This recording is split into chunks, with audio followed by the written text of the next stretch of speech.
Hello, everyone. Good afternoon and good evening. This is the International Myeloma Foundation's virtual myeloma community workshop, and this is called I Have What? Starting the Myeloma Journey. So today we are going to be hearing from three wonderful doctors and an amazing myeloma nurse. So joining us tonight will be Dr. Bar from Yale School of Medicine in New Haven. We also will have Dr. Freeman from Moffitt down at Tampa. We will have Dr. Joseph Mikhael, who is the IMF Medical Officer, as well as our nurse from the IMF's Nurse Leadership Board, Amy Pierre, coming to us from New York. And I'm Robin Toohey, Vice President Patient Support at the International Myeloma Foundation. So welcome. And here is our agenda for the evening. So you can see the timing of this and who is going to be presenting on what as we go through this evening, as well as that all-important time of when do we get a little break. So we've got one right after the Q&A in the middle of the program, so you can all have a moment. One of the things that's important for all of you is to be able to ask questions throughout the program. And we've made that easy. Right here are your instructions. You just want to open up that Q&A window, and that's going to allow you to type in the questions to our hosts and panelists. We sincerely try our best, and we will try to get to every single question that is coming in today. But sometimes we get so many questions and time just doesn't give us the opportunity to allow all of them. So I want to remind you that we have our International Myeloma Foundation info line that you can call them at 1-800-452-2873, which is CURE. And you can call them with any additional questions or resources that you may still need to know. If you have any technical issues, if something happens and things aren't working, the chat box isn't working, right here is the meetings@myeloma.org email. You can send a quick email there and just ask for help, and they will be there to help you. And something very important is where can you find this replay and the slides? So we're thrilled that you're on tonight. We've got hundreds of you joining us this evening, and I'm seeing more and more click in and joining us live.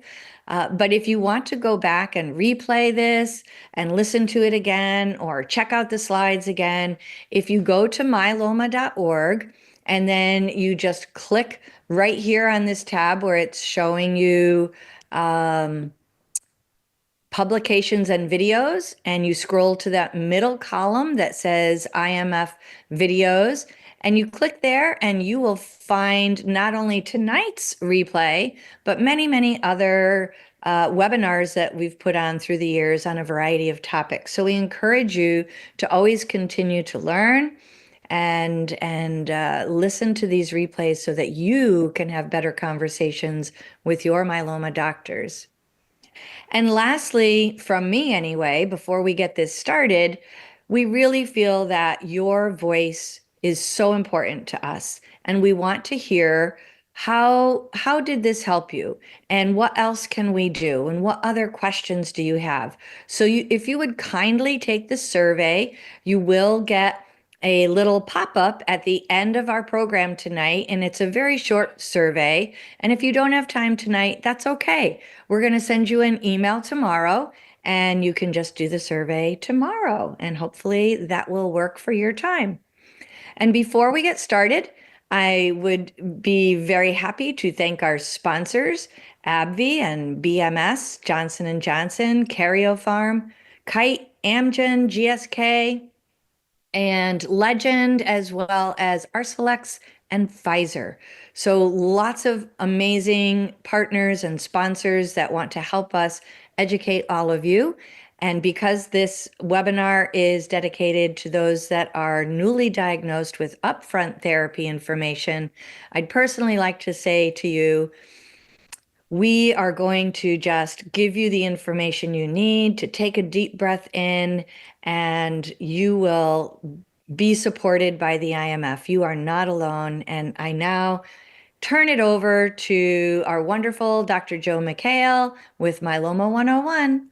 Great. Thanks so much, Robin. And thanks everybody for joining us tonight. Real privilege to have you. Particular privilege for me to join this amazing group of speakers, three individuals who are not only extraordinary myeloma individuals, as it were, but also good friends of mine. As I often say, don't hold that against them, but you'll get to meet Dr. Bar shortly. You'll get to meet Dr. Freeman later, and Amy Pierre as well. They're just really remarkable people. Glad to have you join us.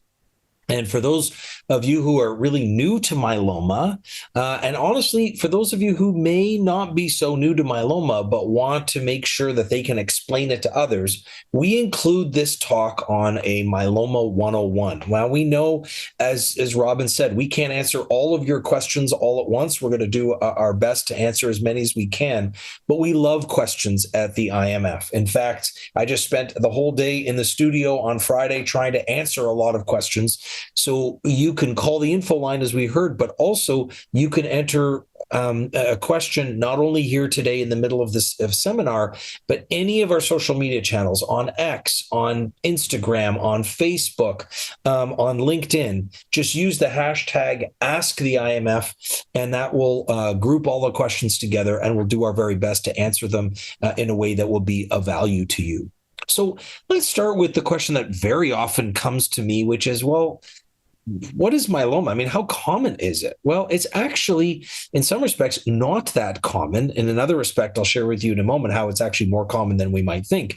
But we expect probably around 37,000 new cases this year, which means it's about 1 to 2%, 1.5 to 2% of all cancers. So in the list that I show you here, I just show you the five most common cancers. Myeloma would land at 14 on that list.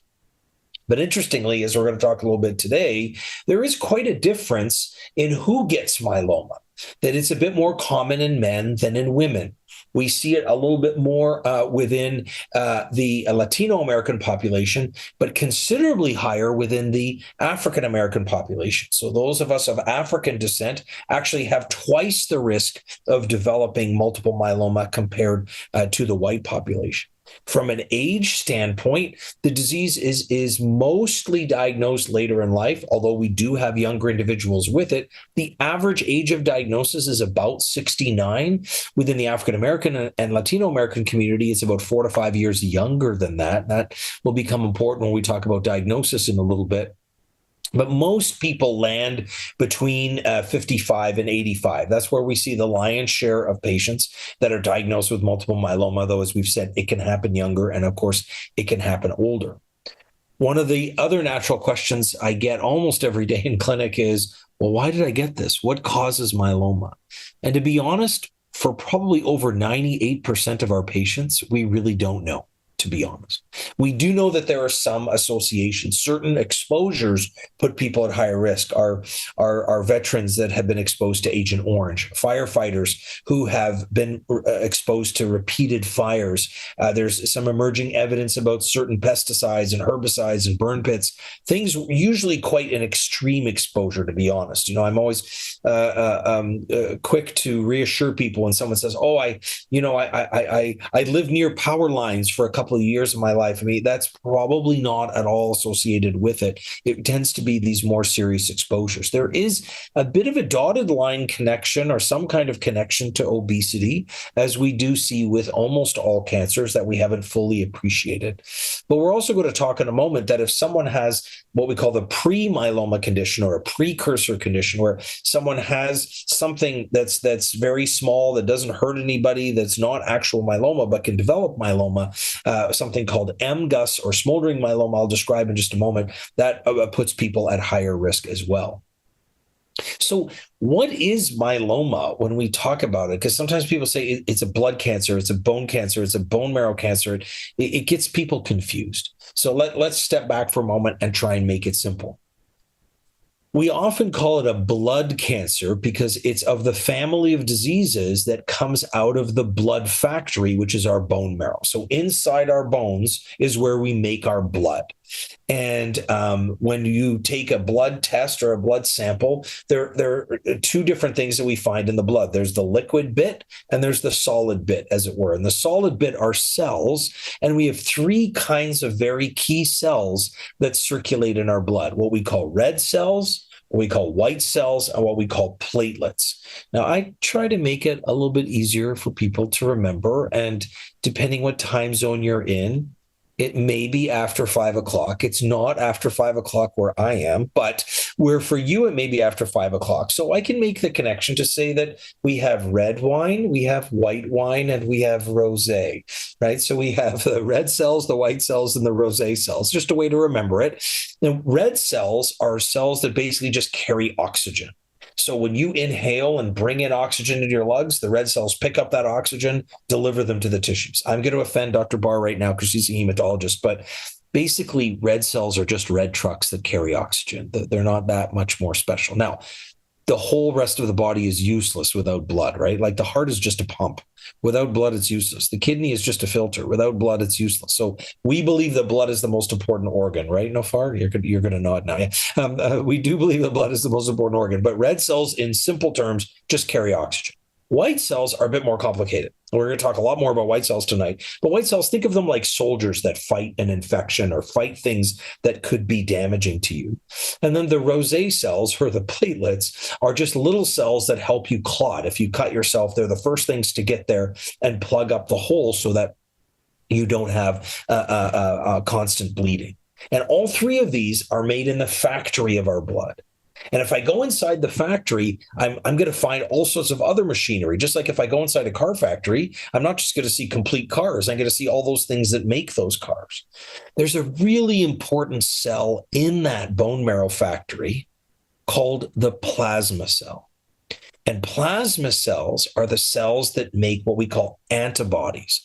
Now, that word gets used in a way that sometimes people don't understand because we often use the word immunoglobulin to describe that. Same thing as an antibody. These are things that protect you. So if Amy gets her flu shot, which I suspect she does every year, or if someone gets their tetanus shot or their COVID shot, what is happening there? That shot is designed to send a message to the plasma cell and tell the plasma cell, hey, plasma cell, this is what tetanus looks like. You want to be prepared in case you step on a rusty nail. So make antibodies that will fight off tetanus. So plasma cells are great cells. We love them because without them, we'd be in a lot of trouble because they protect us from a lot of infection. Multiple myeloma is a cancer of the plasma cell. So now the plasma cell, instead of being good, making antibodies that fight off infection, it makes bad antibodies. Sometimes we call them monoclonal or identical antibodies that unfortunately will start to attack things like the kidney and the bone. And that's what I get explained in just a moment or two. But that distinction is really important because what is cancer in its essence? I often say, if I had to summarize cancer in 3 words, identical, uncontrolled growth. It's easier to conceive of it when you think of a piece of lung tissue or colon tissue. But here you've got these plasma cells growing and growing in the bone marrow. So they're kind of liquid tumor, as it were, but they're making these bad antibodies that can damage the body. And these antibodies are of different types and shapes and sizes. There's something called IgG or immunoglobulin G, immunoglobulin M, immunoglobulin A, E, and D. We have 5 different types. They're shaped a little bit differently, but the key point is that they're made of 2 parts. There's what we call a heavy chain and a light chain. And again, I'm not trying to scare you from science class or biology class from 7th grade, but these things are important because these are the abnormal proteins, as we sometimes call them, or immunoglobulins or antibodies that get produced by the myeloma that accumulate in the blood. So that when we test someone's blood, sometimes the first way we detect myeloma is that they have a high protein level in their blood. That's often what we try and help our primary care doctors learn, that when someone has a high protein, that they should maybe think about multiple myeloma. And as we're going to be talking today, as Dr. Bar and Dr. Freeman and Amy speak to you about how we treat patients, you're going to want to know what your starting level is of whatever part of the disease. If someone has lung cancer, we measure the size of the lung cancer, and then hopefully we see it shrink. In myeloma, we have to measure one of these levels, and I'll tell you more about what those levels are in just a moment. I mentioned earlier that, myeloma is not just the only kind of disease we think about, that we think pretty much everybody who has myeloma has had what we call a precursor or a precondition where they have a little bit of this abnormal protein, but not so much. As we get older, we should cut our plasma cells a bit of a break. You know that? I mean, these plasma cells, we're using them every single day, not just when you get a vaccination. We're constantly engaging our plasma cells, asking them to make antibodies, make antibodies, make antibodies. It's like going to the chef every day, make more of this, make more. Every once in a while, the chef makes an abnormal dish. Maybe the chili didn't turn out quite right. For those of you that are cold up in the Northeast, Robin and Noffar, you're freezing up there, and I've got my air conditioning cranked up here. But anyway, we have to expect that with time, unfortunately, some of our plasma cells cannot make the correct kind of antibody. Well, actually, 5% of us over the age of 40, if we look for it, will have this thing called MGUS, or monoclonal gammopathy of undetermined significance. And that's just a big mouthful of saying you've got a bit of abnormal protein, but we don't know if it's ever going to amount to anything worrisome. Chances are it won't actually. As you see there, the likelihood of progression, as we call it, or the likelihood you're going to go from MGUS to myeloma is only about 1% per year. It's not zero, but it's quite low. In the middle, we have this thing called smoldering multiple myeloma, where we've learned over time, if those antibodies grow, those plasma cells in the bone marrow grow a little bit more, you're not quite active myeloma, but you're in this in-between space. And that's an area of intense work and research, and we'll get a little bit into it today. We won't have time to go into a lot into it today, but that's an area where we're starting to identify that maybe it might be worth treating some of these patients before they become active myeloma so that they never develop true myeloma. True myeloma or active myeloma means that someone has, at least when we do the bone marrow test, 10% of those plasma cells in the bone marrow, and they have what we call a myeloma defining event. Well, you say, what's a myeloma defining event? Well, for many years, we used to just call it the CRAB criteria, CRAB, as you see here next to the picture of the crab, which means that someone has either a high calcium level, renal or kidney damage, they have anemia or the low red blood cell count, as we described earlier, not enough of the red cells, or they have some bone disease, because unfortunately, these plasma cells and that protein, those antibodies can attack the bone. A little over 10 years ago, we added a few more things. If someone has a bone marrow test and they have more than 60% plasma cells, so imagine you got 60% of the factory making these abnormal plasma cells. It's supposed to be less than 5%, so clearly a huge amount. Those, what we call light chains, what we mean by that is when I showed you that picture, we'll come back to in a moment, where you have the antibody or the immunoglobulin, it looks like a Y. It's got a heavy chain and a light chain. If those light chains are really high, what we call the light chain ratio, if it's over 100, then that tells us that there's a lot of disease there and we should treat it. Or if someone has an MRI where they've had imaging of the bone marrow and we see kind of spots in the bone marrow of extra activity, what we call a focal lesion, that tells us that someone has myeloma. So if someone has one of these 7 things, in addition to having a bone marrow test that shows 10% plasma cells, that's technically how we define multiple myeloma. Now, I won't go into a lot of detail with every one of these. Some of the point here is to have you have these slides available to you and the video available to you to go through it in more detail later. But it's a bit complicated to get to the diagnosis of myeloma. The usual blood tests that most people would do at their annual physical exam will include some of the things, pretty much only the top section of this slide, what we call the CBC and differential, and maybe even the complete metabolic panel. So that's where we look at the red, white, and the rosé. That's where we look at the kidney function, the calcium level, some of the basic proteins in the blood. Those are the very basic tests. But if we want to understand myeloma more, we have to do those specialized tests to look for that protein. And that's typically not done on regular blood tests. So there we do something called the beta-2 microglobulin and the lactate dehydrogenase. I know those are big words, but those are just blood tests that help us see if those plasma cells are growing out of control. And then we do what's called the serum protein electrophoresis, which is basically where we look for those abnormal proteins. We look for them in the blood, and we can also look for them in the urine, what we call the urine protein electrophoresis. And so that's what allows us to, in a more sophisticated way, detect and follow someone's multiple myeloma. At the same time, we also have to do imaging. Sometimes I've said myeloma is like a crime scene. You don't get one test that tells you the whole story. You look at a crime scene, you've got to look at all the elements of it to piece together the story. And here we do some blood tests. Sometimes we do urine tests. We've already talked about doing the bone marrow test. Well, we also have to do imaging. We have to look at the bones because, unfortunately, myeloma can thin and even destroy bones. And so we used to do what was called the skeletal survey, which was basically just plain x-rays of the bones. But we learned with time that a lot of times there can be disease present, but a simple x-ray is not sensitive enough.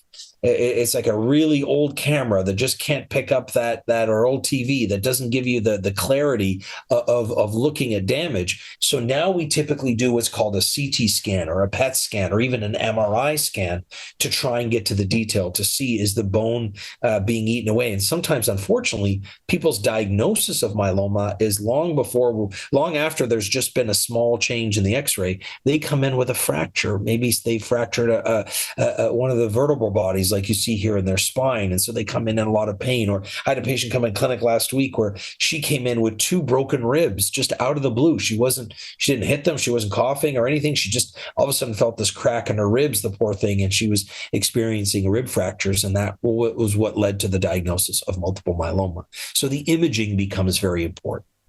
And then, of course, as I mentioned, we have to unfortunately look for the headquarters of the disease, which is what we call the bone marrow test. So this doesn't involve sticking a needle in your backside or into your hip. And I know it's not the most fun thing in the world. Many of you on this call have unfortunately likely experienced that or will have to experience it in the near future.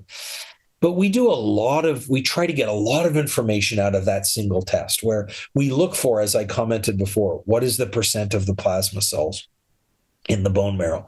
But not only that, we actually can now take those plasma cells and analyze them much more meticulously. We look at what we call the genetics of those plasma cells. So these aren't the genes that you pass on, let's say, to your children.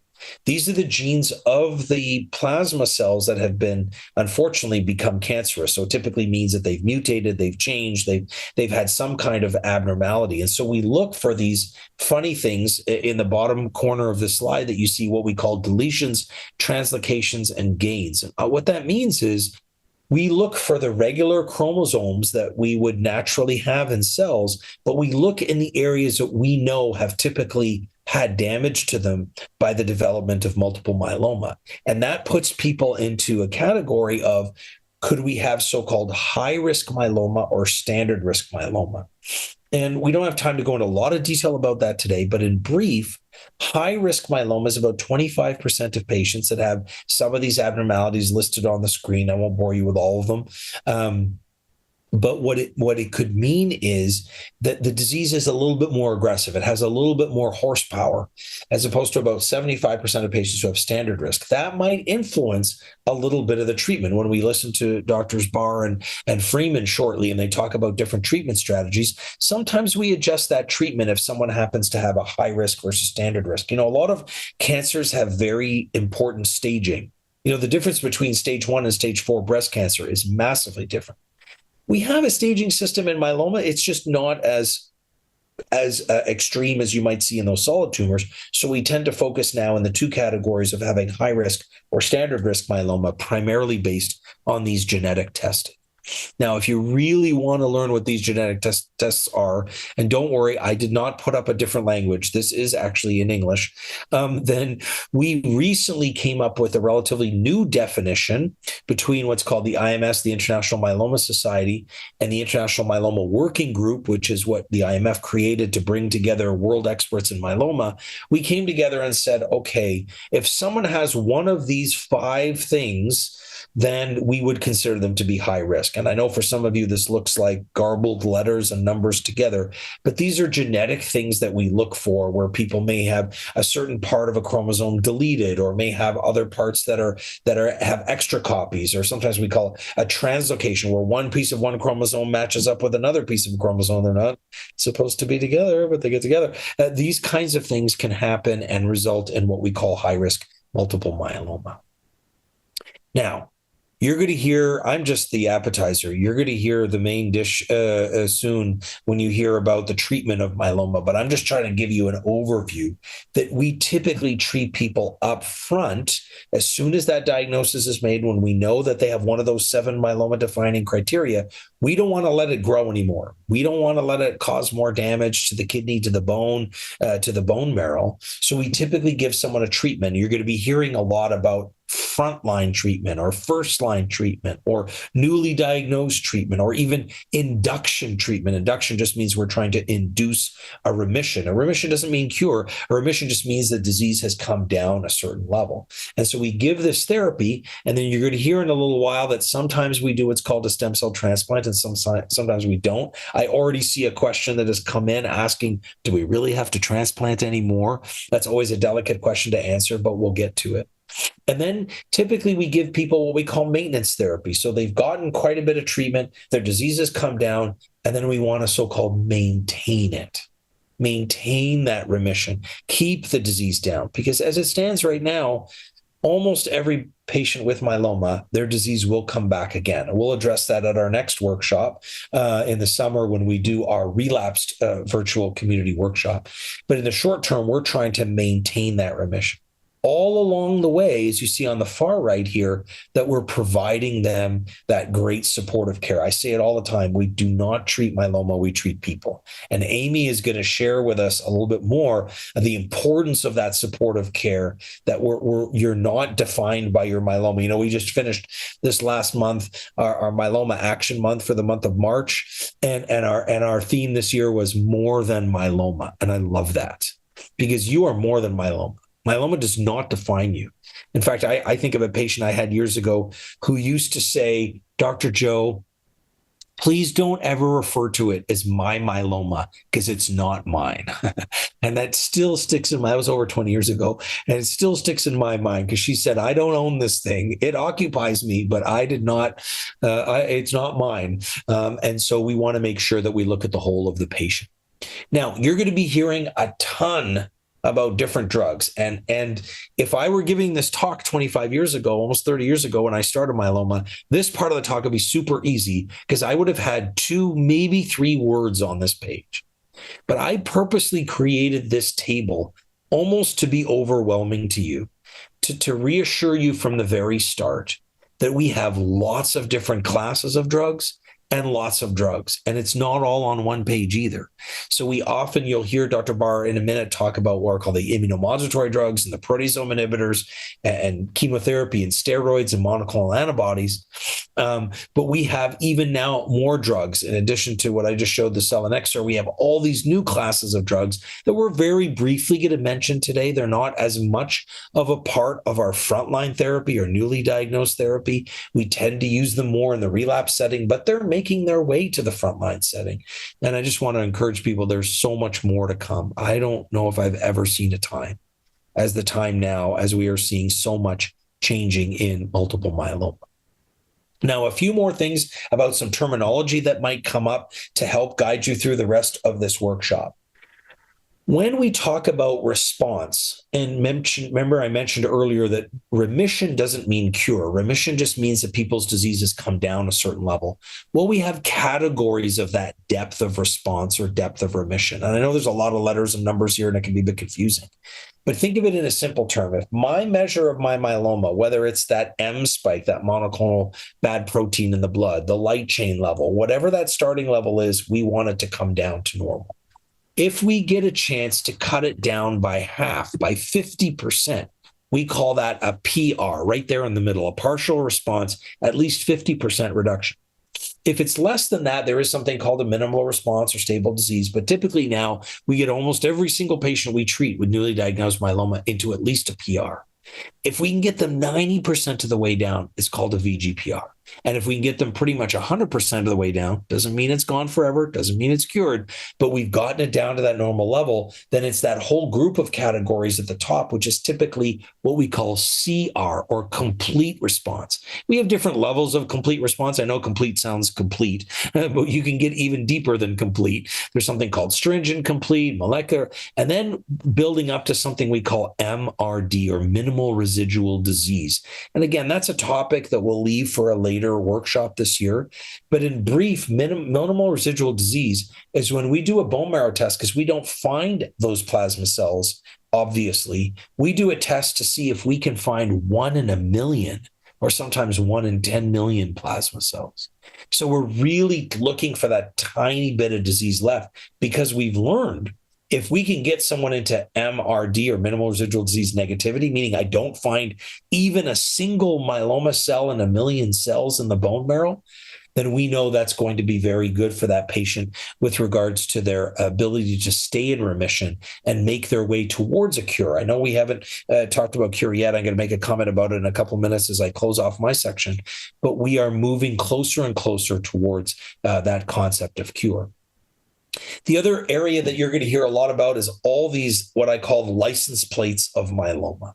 So these are things on the surface of a myeloma cell that, to be very honest, half the time we don't even know what they do, but we know this is a way that we can attack myeloma. If you're going to attack your enemy, you got to know your enemy. Where can we grab onto it? And one of the ways we've learned we can treat myeloma is to grab on the outside of it. So there are these things that stick out of the myeloma cell, something called CD38, something called BCMA, something called FCRH5, GPRC5D, SLAMF7. I told you they sound like license plates, but these are really important things that we've developed drugs for to hook onto the outside of the myeloma cell. So you're going to hear about a drug, an antibody drug conjugate. This is where we have a drug that actually hooks onto the outside of the cell, but also has what I think of as like a toxin in a backpack, and it drops this backpack into the cell, something called belantamab mafodotin. We have another type of treatment called a bispecific antibody. So, an antibody, we've described what antibodies are like. So it's kind of ironic that we're using antibodies to fight an antibody disease. But antibodies, kind of like those ones we talked about that hook onto the tetanus and help destroy the tetanus, we now can use that as a drug. So these bispecific antibodies actually have two arms. One arm grabs onto the myeloma cell. The other arm grabs onto something in your immune system called a T cell. And if you will, activates or engages that T cell to destroy the multiple myeloma. I mean, it's really amazing when you think about how we can use the immune system the way it is. So we have, I've listed only 5 of them here. There are more being developed, but we have at least 4 already approved FDA bispecific antibodies that we can use to take down myeloma. And these are just drugs we give directly to people. But we even have a more complex but incredible process of CAR T cell therapy. Dr. Freeman is really one of the CAR T cell therapy experts on the planet in multiple myeloma. And you have the privilege of hearing from her in a few minutes. And the short version of what happens in CAR T cell therapy is people are put on a machine that their blood runs through, and we collect these T cells. Think of T cells like soldier cells. They have the capacity to fight. We collect those T cells, and then we actually manufacture them. We work with them so that we put on the outside of them what's called a receptor, or something that's going to be very specific to one of those license plates that I showed you earlier that it can hook onto. And that's why it's called CAR T, or chimeric antigen receptor T cells. So these T cells now aren't just soldiers, they're soldiers who have a homing mechanism to go after myeloma, and then we give them back to the patient several weeks later, and it goes after their multiple myeloma. This is like not a science fiction movie. This is actually what we do day to day. And as they come to a close, we often get asked, what about cure myeloma? We've always said myeloma is an incurable cancer, an incurable cancer, an incurable cancer. Diabetes is incurable. Hypertension is still incurable. But we believe that we are getting closer to the cure than ever. And we actually had, for the very first time a few weeks ago, a conference dedicated to defining the cure. I know that sounds interesting, like, don't you know what a cure is already? But we want to give very specific parameters to it so that we can design clinical trials and programs to get people to the cure. And the essence of it is you want people to have no disease and no treatment. Right? If I had to summarize a cure in a short period of time, people get treatment for a while, then they stop treatment, and their disease never comes back. And we're working through this definition that you may see here, where we're talking about patients getting to that level of MRD negativity and having it sustained for 5 years and being off treatment. That's where we're getting where we believe that we can be able to define a cure, and we're getting closer to that than ever. And what's helping? This redonkulous list of drugs. I love this slide, even though it's impossible to read. I love it because we just keep adding more and more drugs to our armamentarium to take down multiple myeloma. My last comment that I'll make before I turn it over to Dr. Bar is that one of the things we encourage you to do is to be seen by a myeloma expert, someone who really dedicates a lot of their time to myeloma, because myeloma is not a very common cancer, but a very complicated one. I tend to prefer the phrase expert opinion as opposed to second opinion, because second opinion makes it sound like the first one was wrong. There's probably nothing wrong with the first opinion, but by partnering your community oncologist, if that's who's treating you, with a myeloma expert, we can often have this synergy together where we work together to the best of the patient. And you can always, as Robin said earlier, call us on the info line and we can help you find a myeloma expert that is near you. Take advantage of the huge resources that we've created, both in print and online. You even have an AI chatbot. You can talk to Milo when you're up at 2:00 in the morning because of dexamethasone or whenever you wish, and you can ask Milo questions. We want to be here for you. Go to myeloma.org and you'll learn much more about it. Well, enough of me, enough of Dr. Joe. I'm delighted to turn it over to an extraordinary individual and myeloma physician and researcher, Dr. Noffar Bar, who's joined us from Yale. I'm going to turn it to you, my friend, and talk to us a little bit about how we treat multiple myeloma when someone is not going to a transplant. Hi, thank you. Thank you, Dr. Joe, for inviting me. This is a wonderful workshop. I think that when you're first diagnosed with anything, let alone a cancer, it is definitely overwhelming. So hopefully after you leave this workshop, you can get a lot more information. Hopefully we simplify things for you, and you just walk away with a little bit of a smile. So today I'm going to be talking to you and focusing on the management of newly diagnosed myeloma patients who are not going for a transplant. So when you're first diagnosed with multiple myeloma, you have a certain amount of disease burden. Okay, and we measure disease burden by, for example, looking at the bone marrow and seeing how many of those plasma cells or myeloma cells are there. We look at the protein that the myeloma cells are making and secreting into the blood, or what Dr. Joe is referring to as that monoclonal protein, immunoglobulin, antibody, different names for the same thing, as well as light chains. And we also look at the imaging, full body imaging, to see if there's any holes in the bones or bony lesions, kind of spots in the bones that the myeloma is affecting. And we use imaging like PET scan, for example, whole body MRI. And our goal of treatment is to decrease this myeloma burden. And we do this by combining effective drugs together in a form of what we call induction therapy, to bring down this tumor burden. Now, this is a very simple graph showing you in blue kind of the disease burden and diagnosis. And then over time from diagnosis is measured in months and what happens to the disease burden going down. Now, our goal is to achieve a deep response. All right, and what is a deep response? Is we look at that protein in the blood and we see it going down. And ideally, it goes down to a low level. Hopefully we cannot see it we cannot detect it in the blood. And then when we go into the bone marrow, we cannot see it with our eyes. We can't see the myeloma cells with our eyes.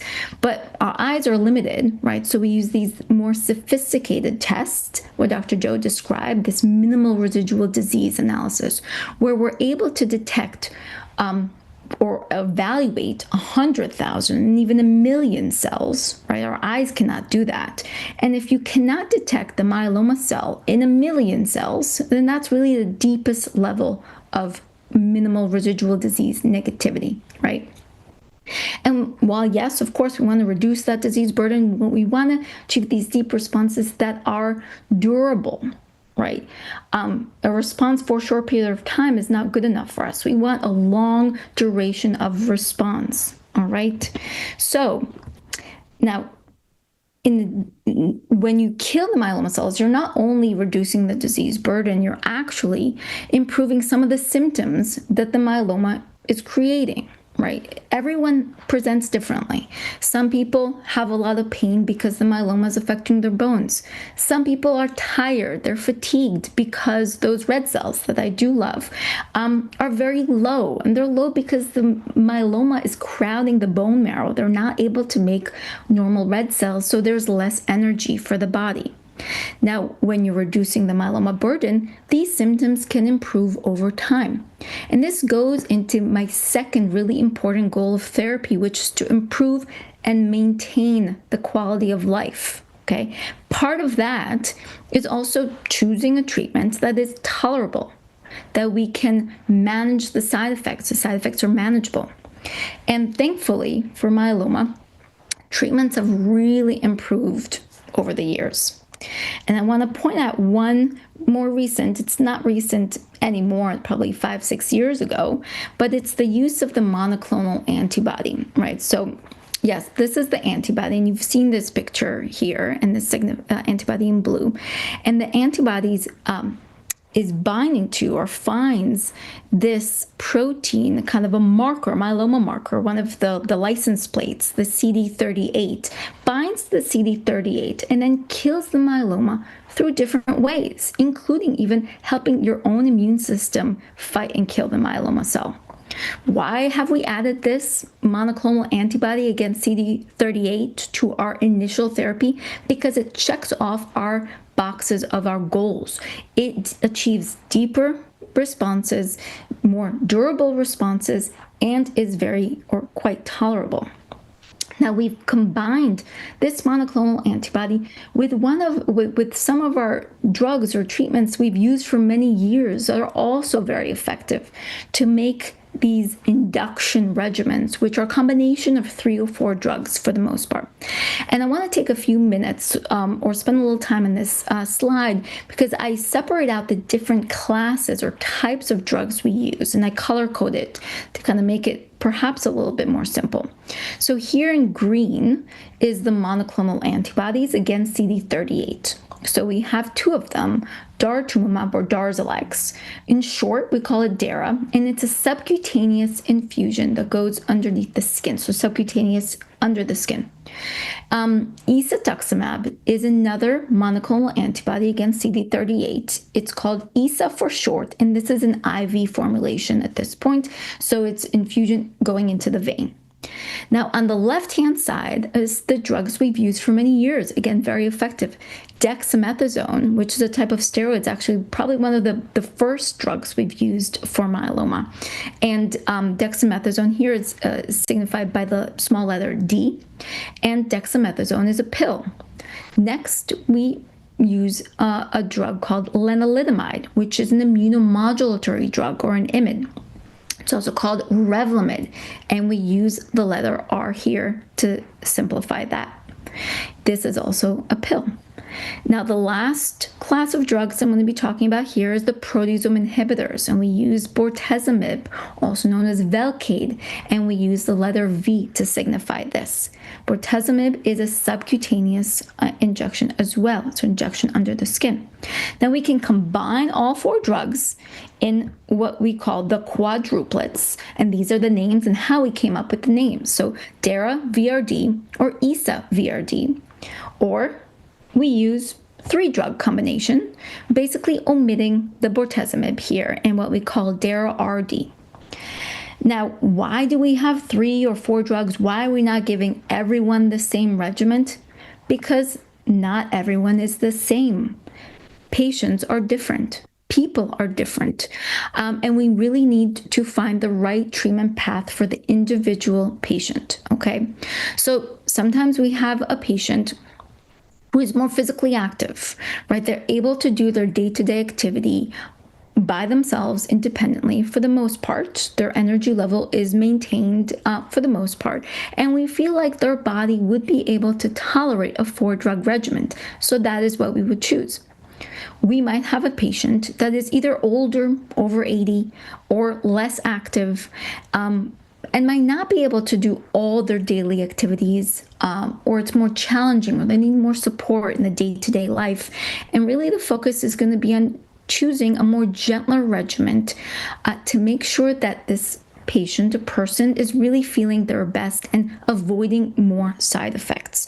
And in this situation, we would choose a 3-drug regimen like the DARA-RD, or in some cases, a 2-drug regimen, DARA and lenalidomide, or DARA-R. Now, how well do these therapies work?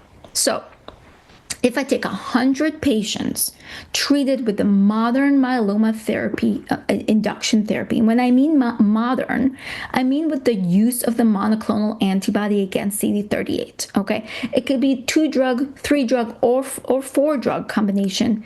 More than 90%, or that's more than 90 out of 100 patients, will have a response, meaning a reduction in that myeloma burden.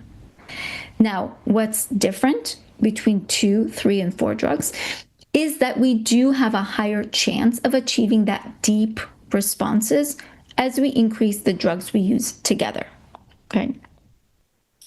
Now, when you embark on treatment for myeloma, what should you be expecting, right? There's a lot coming at you, a lot of information. So I'm going to try to break it down a little bit. What is the time commitment, right? Induction, we use, again, a combination of drugs. You do have to come into clinic once a week. It does get better over time when you go into the maintenance stage, where you come in usually once a month. So it does get better. And just to kind of rephrase this, each cycle is often 1 month, to give it a sense of what a cycle is. Now, how do we assess successful treatment? We look at the labs. Once a month, we want to see that the monoclonal protein, the M spike, the light chains, that they're going down. We assess the bony lesions, the focus, the holes in the bones, or the areas that the myeloma is affecting in the bones. We want to see that improve over time. And if we want to assess that deep response, we do a bone marrow biopsy. What about side effects, right? You're starting a new treatment. Every drug might have side effects. You may or may not get these side effects, but you need to know what to expect. What should you be looking out for? And you need to communicate with us, your care team, about any new symptoms, and we can figure out, is it related to which drug and how can we manage it? So talking a little bit more about side effects, just to highlight some of the common side effects. In yellow here, we see rash, and in blue, you see the drug that is often leading to that side effect. So lenalidomide often leads to a rash. Bortezomib can lead to neuropathy, that's a damage of the nerves. And lenalidomide often can cause fatigue, feeling tired, and diarrhea. Now, steroids, the dexamethasone, can also cause kind of a slew of side effects that I want to go into in the next slide. I also want to make a note that dexamethasone is not only used as part of the treatment for the myeloma, it's also used as a pre-medication for the daratumumab. So just to kind of remember that. Now, some of the side effects we see are leg swelling because of fluid retention, high blood pressure, high sugars, cataracts, which are often happening later on. It's more exposure for the dexamethasone. Insomnia. So some people love Dex because it gives them a lot of energy. But on the other side of the spectrum, it can give too much energy where it's really hard to fall asleep. And then the next day, you're kind of wiped and very tired. It can cause mood changes. It can cause acid reflux. It can also cause bone density loss and muscle weakness over time. So you can see some of the toxicities occur in the short term and some take a while to occur. We have learned a few things over the years. We've learned that reduction of dexamethasone for toxicities usually does not appear to worsen how well the induction therapy works overall. And we know this from actually older regimens that didn't even use the daratumumab. We also know that dexamethasone is not needed as a pre-med after the first several cycles of daratumumab. So when you're moving into the maintenance phase and Dara is used, you don't need the steroids anymore. So really, our goals in managing side effects for dexamethasone is to definitely lower the dose for toxicity and to minimize unneeded steroids. What do we do about some of the other side effects? So a rash, for example, the first steps is we want to treat with antihistamines. We want to use topical steroids like a cream like triamcinolone.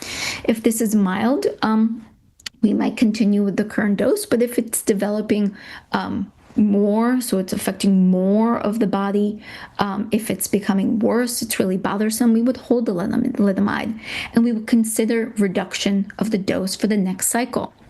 We also might use more steroids to decrease this inflammation, so using oral prednisone. With regard to the peripheral neuropathy, there's a few things I want to point out. First of all, peripheral neuropathy, as I mentioned, is damage to the peripheral nerves, okay?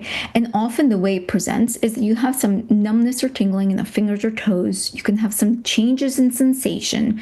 It can cause numbness and even pain. So it mainly affects the sensory, but it can sometimes affect motor. People can have muscle cramps, so it's important to recognize that. And in very rare cases, it can affect something called autonomic nerves. Basically, the body, when it moves from a lying position or sitting position, when it goes to a standing, it needs changes in blood pressure. And when you affect the nerves controlling this, you can have issues and get very dizzy when you stand up. Now, this is very rare. So we do know that there are some risk factors or things that can make neuropathy worse. For example, if you use the bortezomib twice a week, well, we don't do that anymore. We use once a week bortezomib.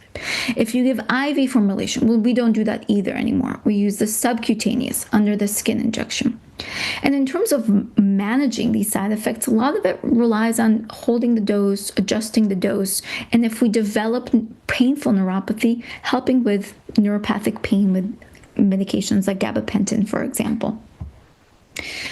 Diarrhea is the last one I wanted to kind of focus on, and that happens with lenalidomide. Now, so lenalidomide has a small amount of lactulose in it. So if you're lactose intolerant, you can be a little bit more sensitive to the diarrhea. Over time, lenalidomide can also lead to problems with bile acid malabsorption, and that can cause diarrhea.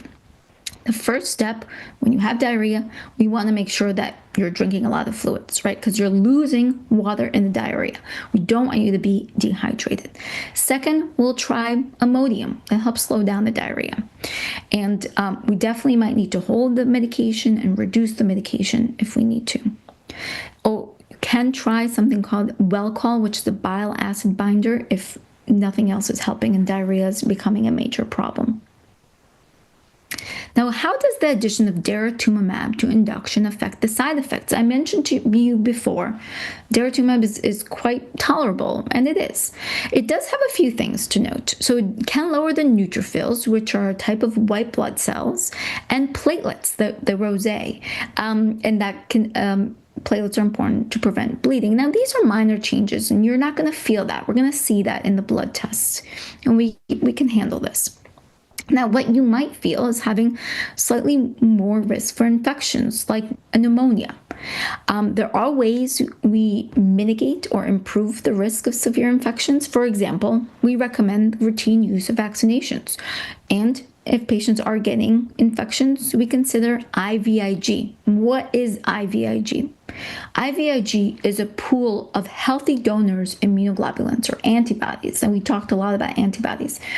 Because the myeloma cell is a plasma cell and makes antibodies, when we do such a good job at controlling the myeloma, we are making our bodies deficient in immunoglobulins. They're not able to make antibodies, and these antibodies help us fight infections. So by getting healthy donors immunoglobulins, that helps our body fight infections better. So to recap a little bit, right? So we spoke about the initial therapy for myeloma involves a combination of drugs in the induction phase. It reduces the disease burden, and then we move into a maintenance phase, and we use 2 drugs typically in this situation with lenalidomide and daratumumab. Now, maintenance is supposed to be easier, okay? So the daratumumab is now given monthly. So you have less frequent clinic visits. The lenalidomide is at a dose, its dose is reduced, so you have less side effects. And you continue on the maintenance therapy for as long as you tolerate it and as long as it's working. Now, you might ask, what does that mean, as long as it's working? Well, the question is, how long really does the myeloma stay in control, right? As long as it's working, is staying in control. And the time to relapse, the time that the myeloma comes back, is variable. And it depends on a few factors. For example, how aggressive is the disease, talking about stage and risk, how well it responded to treatment, right? Achieving these deep responses. And here I show you a graph which is a little bit different than what I showed you before, the diagram. You still see in blue the disease burden, but the difference is time from diagnosis is now measured in years and not months, because we typically do have years of good disease control, okay? In this gray arrow is the time under good myeloma control. And this grayed out, shall we say, hill with a question mark, is the time that the myeloma comes back. And these are grayed out because, again, it's variable, and this is just to be kind of symbolic here. While there's a lot of variability, I will tell you that more than half of the patients are still under very good myeloma control, are still in this durable response at 5 years after starting treatment with 3 or 4 drug combinations. And to be a little bit more specific, so roughly 50% of patients who are getting the 3 drug combinations are still in remission at 5 years, and about 68% of patients getting, for example, Dara-VRd still have their disease under control at 5 years.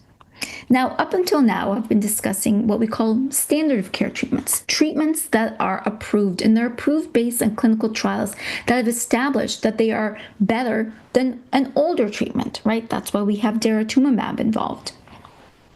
But we are not stopping here, right? We are still trying to improve on our therapies, and we do this through clinical trials.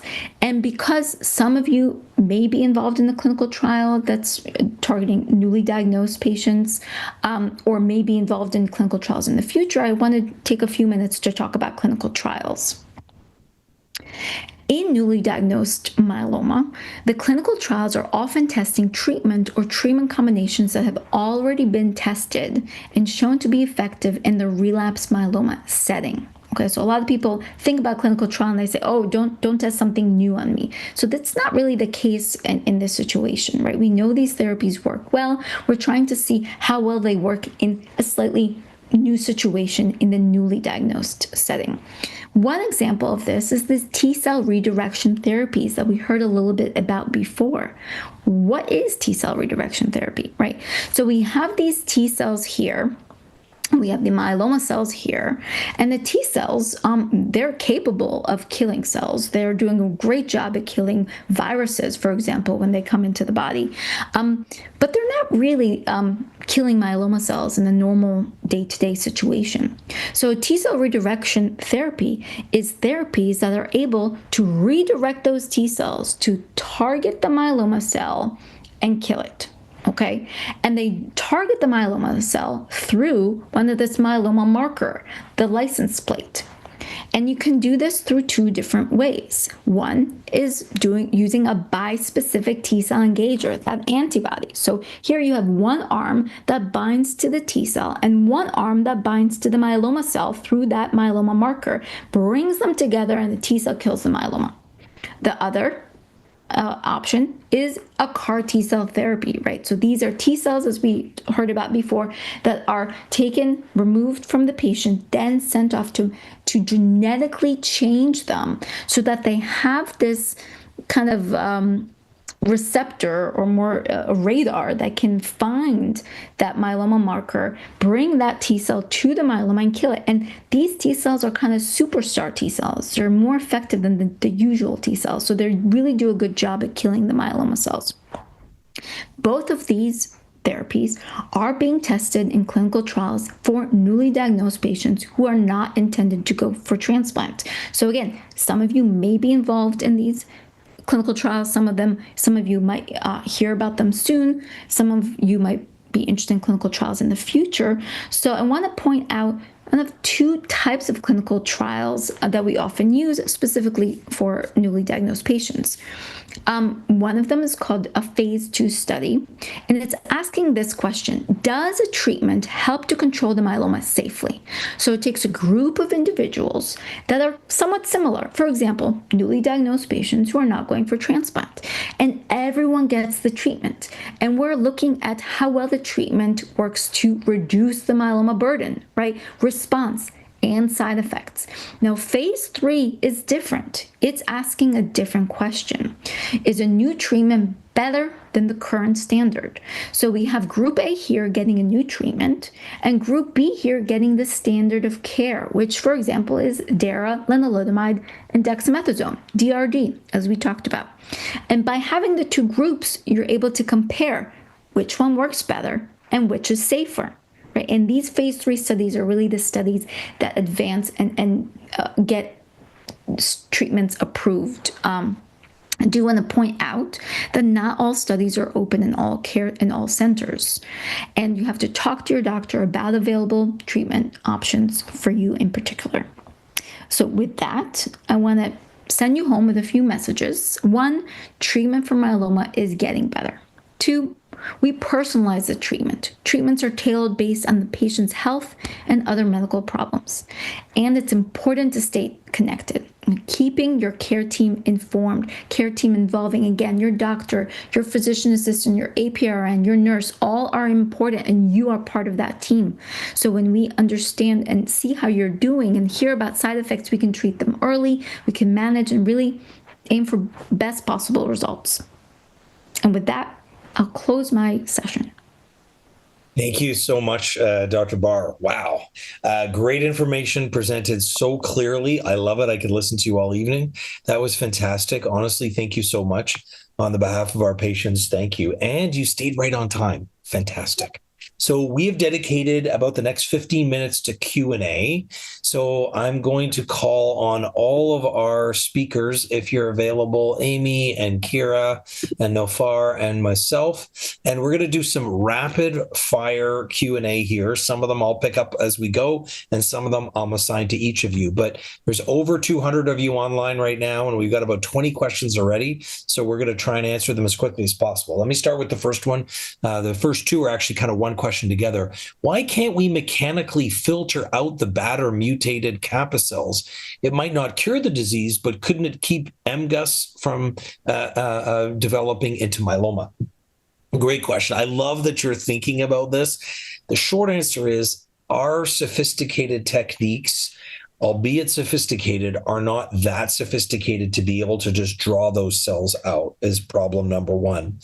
Problem number two, or the proteins, as you're asking, those kappa cells, or the ones that are making the kappa cells, we would have to go into the bone marrow to actually take out the producing ones. So we can sometimes, in certain situations, when someone's light chains are super high, there are almost like a dialysis-like machine. There are ways that we can filter them out because we think they're going straight to the kidney to cause damage.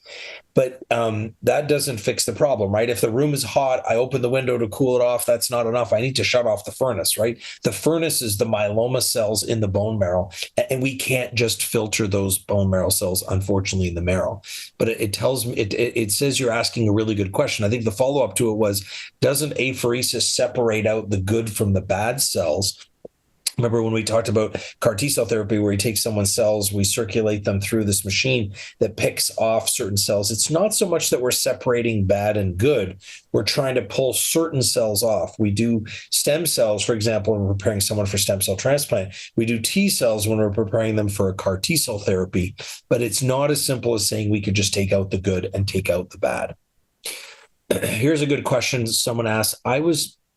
And of course, I should mention from the very start that we do our very best to answer these questions. Remember that we're not your healthcare professional, and so you need to review those kinds of details with your healthcare professional. We're not trying to give you specific individual advice as much as educate you about the disease. I always love how our founder, Susie Novus, used to say it.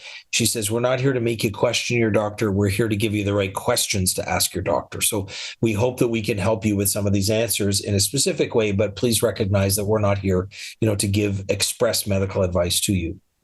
I was diagnosed with myeloma in August 2014, so that's been 12 years. Congratulations.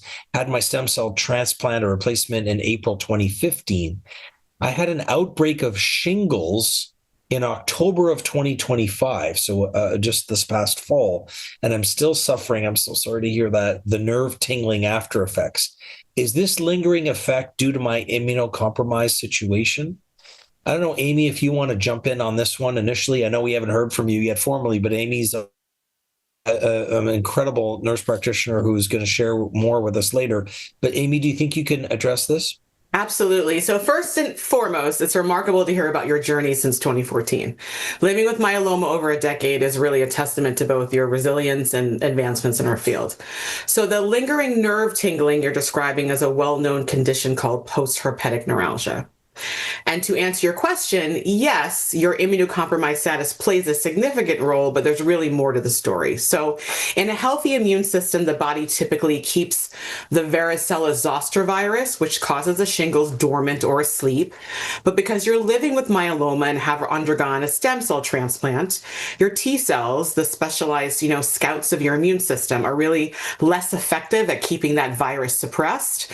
So being immunocompromised can allow the virus to replicate more aggressively during the initial outbreak, and there can be a component of delayed healing. So a suppressed immune system may take longer to clear the active infection, giving the virus more time to irritate and damage the nerve fibers. So what is post-herpetic neuralgia? It's that tingling, lingering pain, nerve damage that's left behind after the virus has gone into dormancy. And so anyone can develop it. Patients who have myeloma are at a higher risk for prolonged symptoms, basically for the reasons why. But you should talk with your team about how to best address this. You could maybe benefit from seeing a neurologist or trying other nerve-related medications. Thank you so much, Amy. As always, comprehensive and succinct. Kira, I know you haven't had the privilege of addressing us yet and telling us about how we approach patients who are going to transplant, but I can't help but give you this question because I know this is like what myeloma doctors thrive on. If someone asks, given the success of recent frontline treatments and given all the toxicity of autologous stem cell transplant, is transplant still highly recommended as part of the treatment process? And I know you're going to steal thunder from your own talk, but maybe you could just at least give us a preview. So the first thing I'll say is I agree with you entirely. The most important thing for every patient is to connect with a center where there are kind of myeloma experts, not just from the point of view of having that expertise, but also from the point of view of having clinical trial access. So we know that patients who are sort of associated, you don't have to have all your treatment there, but who have an association or a link with a tertiary referral center live longer, regardless of what's going on. And the reason for that is probably multifactorial, but one of them is probably access to clinical trials. So I'm lucky enough that I get to sort of oversee our clinical trial portfolio. And so in answer to your question, the number one thing I would say is, if you can, get your feet in on a clinical trial. That would be my number one recommendation in terms of getting access to these great new therapies in the upfront setting where otherwise transplant might be on the cards. So as of right now, as of 2026, we still haven't convincingly outperformed the inclusion of transplant such that it has like disappeared off our clinical toolbox for transplant young, otherwise fit, transplant eligible patients. And I say young with the caveat of, the median age of onset of multiple myeloma sort of depends on what series you look at, but it's somewhere around the age of 68, or some series is 72. So like once you're under 70, you're young. There are patients that we see who are, close to 70 who are absolutely transplant candidates, and I'll talk about that.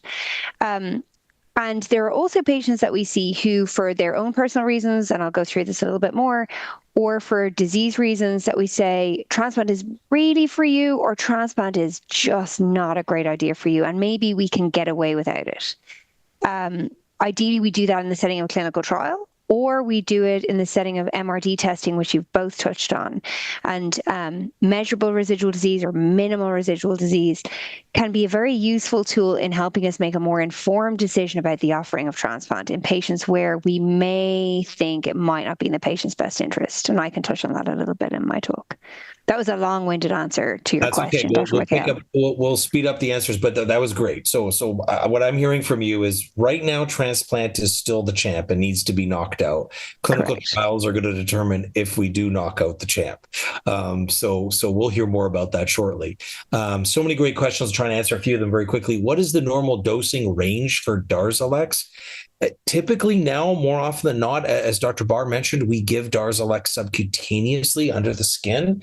And actually, that's a flat dose now of 1,800 is the dose that we typically give. It's given in general weekly for 8 weeks, every other week for 16 weeks, then once a month, or at least every 28 days. So there are some variations if someone is very light or may be heavier. There's sometimes we make some adjustments, but typically Darzalex is a standard dose. Maybe I'll ask Noffar this question. I've been given Xgeva versus Zometa because of my poor kidney function, but the side effects seem really not worth it. Why prescribe it at all if I have no lytic bone lesions or complications at present? That's a good question. So I didn't touch on bone strengthening and bone health, which is part of the management of newly diagnosed patients. And, as Dr. Joe mentioned,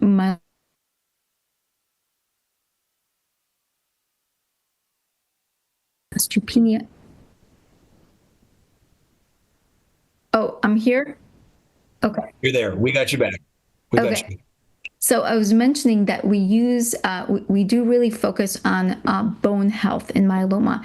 And the purpose is to prevent fractures, to prevent bony events that lead to quality of life problems, right? So we don't want you to have new pains, new fractures. So even if you don't have lytic lesions, we do use bone strengthening medications to prevent that. Great comment. And so, but at the same time, I completely agree with you. I mean, as we've been saying over and over, have this conversation with your healthcare team, because sometimes the treatment's worse than the disease, right? There can be some people that have struggles with it.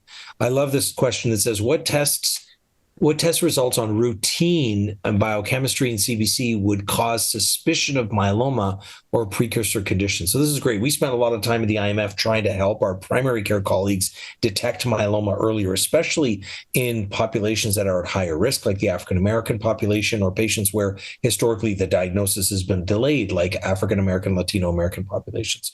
So a few things. One, if the hemoglobin is low. 2, if the total protein is high. 3, obviously, as we've said before, if there's a high calcium or if there's kidney damage. those often are the first few things that trigger. If an albumin is done, which is a measure of kind of normal protein in the blood, it may be low, paradoxically. You said total protein may be high because of the bad proteins, which often means sometimes the good protein, the albumin, is low. So those are the kinds of things that we look for in those initial tests. I see there's a question here for one of my patients, so I'll just pass over it for now, but in more detail, but wondering when they're going to see me as well. But I think the question that is important here is, at what point when you're on maintenance, is it time to think of a new therapy? Meaning when those light chains or that M spike climbs. Now, obviously, we're not going to spend a lot of time on relapse today because that's going to be our conversation at our next workshop. But the short answer is, these numbers can be a bit fickle. Sometimes we can see little blips up and down, but when someone's numbers are starting to consistently go up and we have certain parameters by how much they go up, we get into that position where we don't want to start too early and we don't want to start too late. We don't want to give it too much time. We don't want to give it too little time. And so we want to make sure that we intervene quickly. We'll typically change the treatment if someone's on treatment like maintenance to something a little bit more intense. Maybe I'll ask Dr. Freeman this quickly. Does CAR T produce functional cure in 30% of patients? Oh, good question. I mean, it depends on how we're going to ultimately convincingly define functional cure. But there is long-term data from patients who are heavily pretreated. So they'd had a median of 6, some of them 12 prior lines of therapy, long-term follow-up from that original study in patients who had seen our big 3 classes of drugs, as you talked about, the IMiDs, the proteasome inhibitors, the antibodies like daratumumab. There's a third of those patients who are out beyond the 5-year mark, still on no therapy, no additional treatment, alive, well, relapse-free. So, I mean, if we're going to define cure as well, alive, relapse-free, and then maybe with this caveat of sustained MRD negativity, it's possible that CAR T could offer that potential. Yes, it's very exciting. Beautifully said. It is very exciting to think of some of our patients with a single intervention. Yeah. Go into treatment. I love when patients are finished their CAR T and they go on to what I call my favorite therapy, nada. Nothing. Yes. I love nothing has the best side effect profile.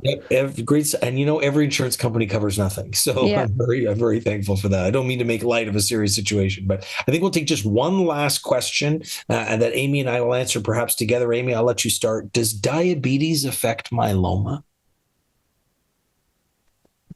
Ooh, this is a good question. Does diabetes affect myeloma? Let me think about this for a little bit. Well, I'll start it off. It has multiple layers to it, right? So yes. Diabetes can complicate the management of myeloma in a few significant ways. So steroids, as we talked about, dexamethasone, it's the backbone of almost every myeloma treatment. Steroids can cause your blood sugar to spike. So for patients with diabetes, this requires very aggressive monitoring and often an increase in their insulin or oral diabetes medications. And then when I think about neuropathy, both diabetes and certain myeloma drugs, like we talked about, Velcade, can cause nerve damage or peripheral neuropathy. So having both can make that tingling, that numbness or pain in the hands or feet more severe and harder to treat. And then also the component of infection risk. So both diabetes and myeloma suppress the immune system. So this sort of double hit makes patients more susceptible to infections such as pneumonia or shingles. So if you do have diabetes, we work very closely with your primary care doctor or your endocrinologist because we don't want to fix your myeloma while letting your blood sugars run out of control.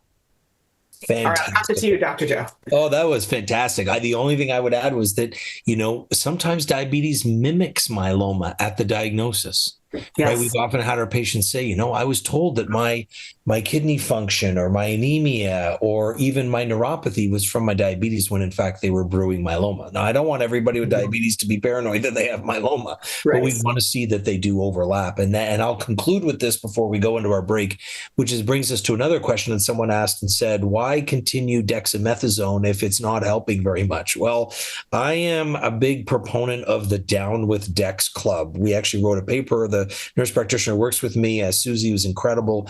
We wrote an editorial, and then recently we've written actually a full review article on the dexamethasone. And I think when Dr. Bar showed to us, the combinations that we're using, and I know that Dr. Freeman's going to show to us as well, and of course, Amy's going to speak about dexamethasone later. The role that dexamethasone is playing in bringing down myeloma is a smaller and smaller role all the time.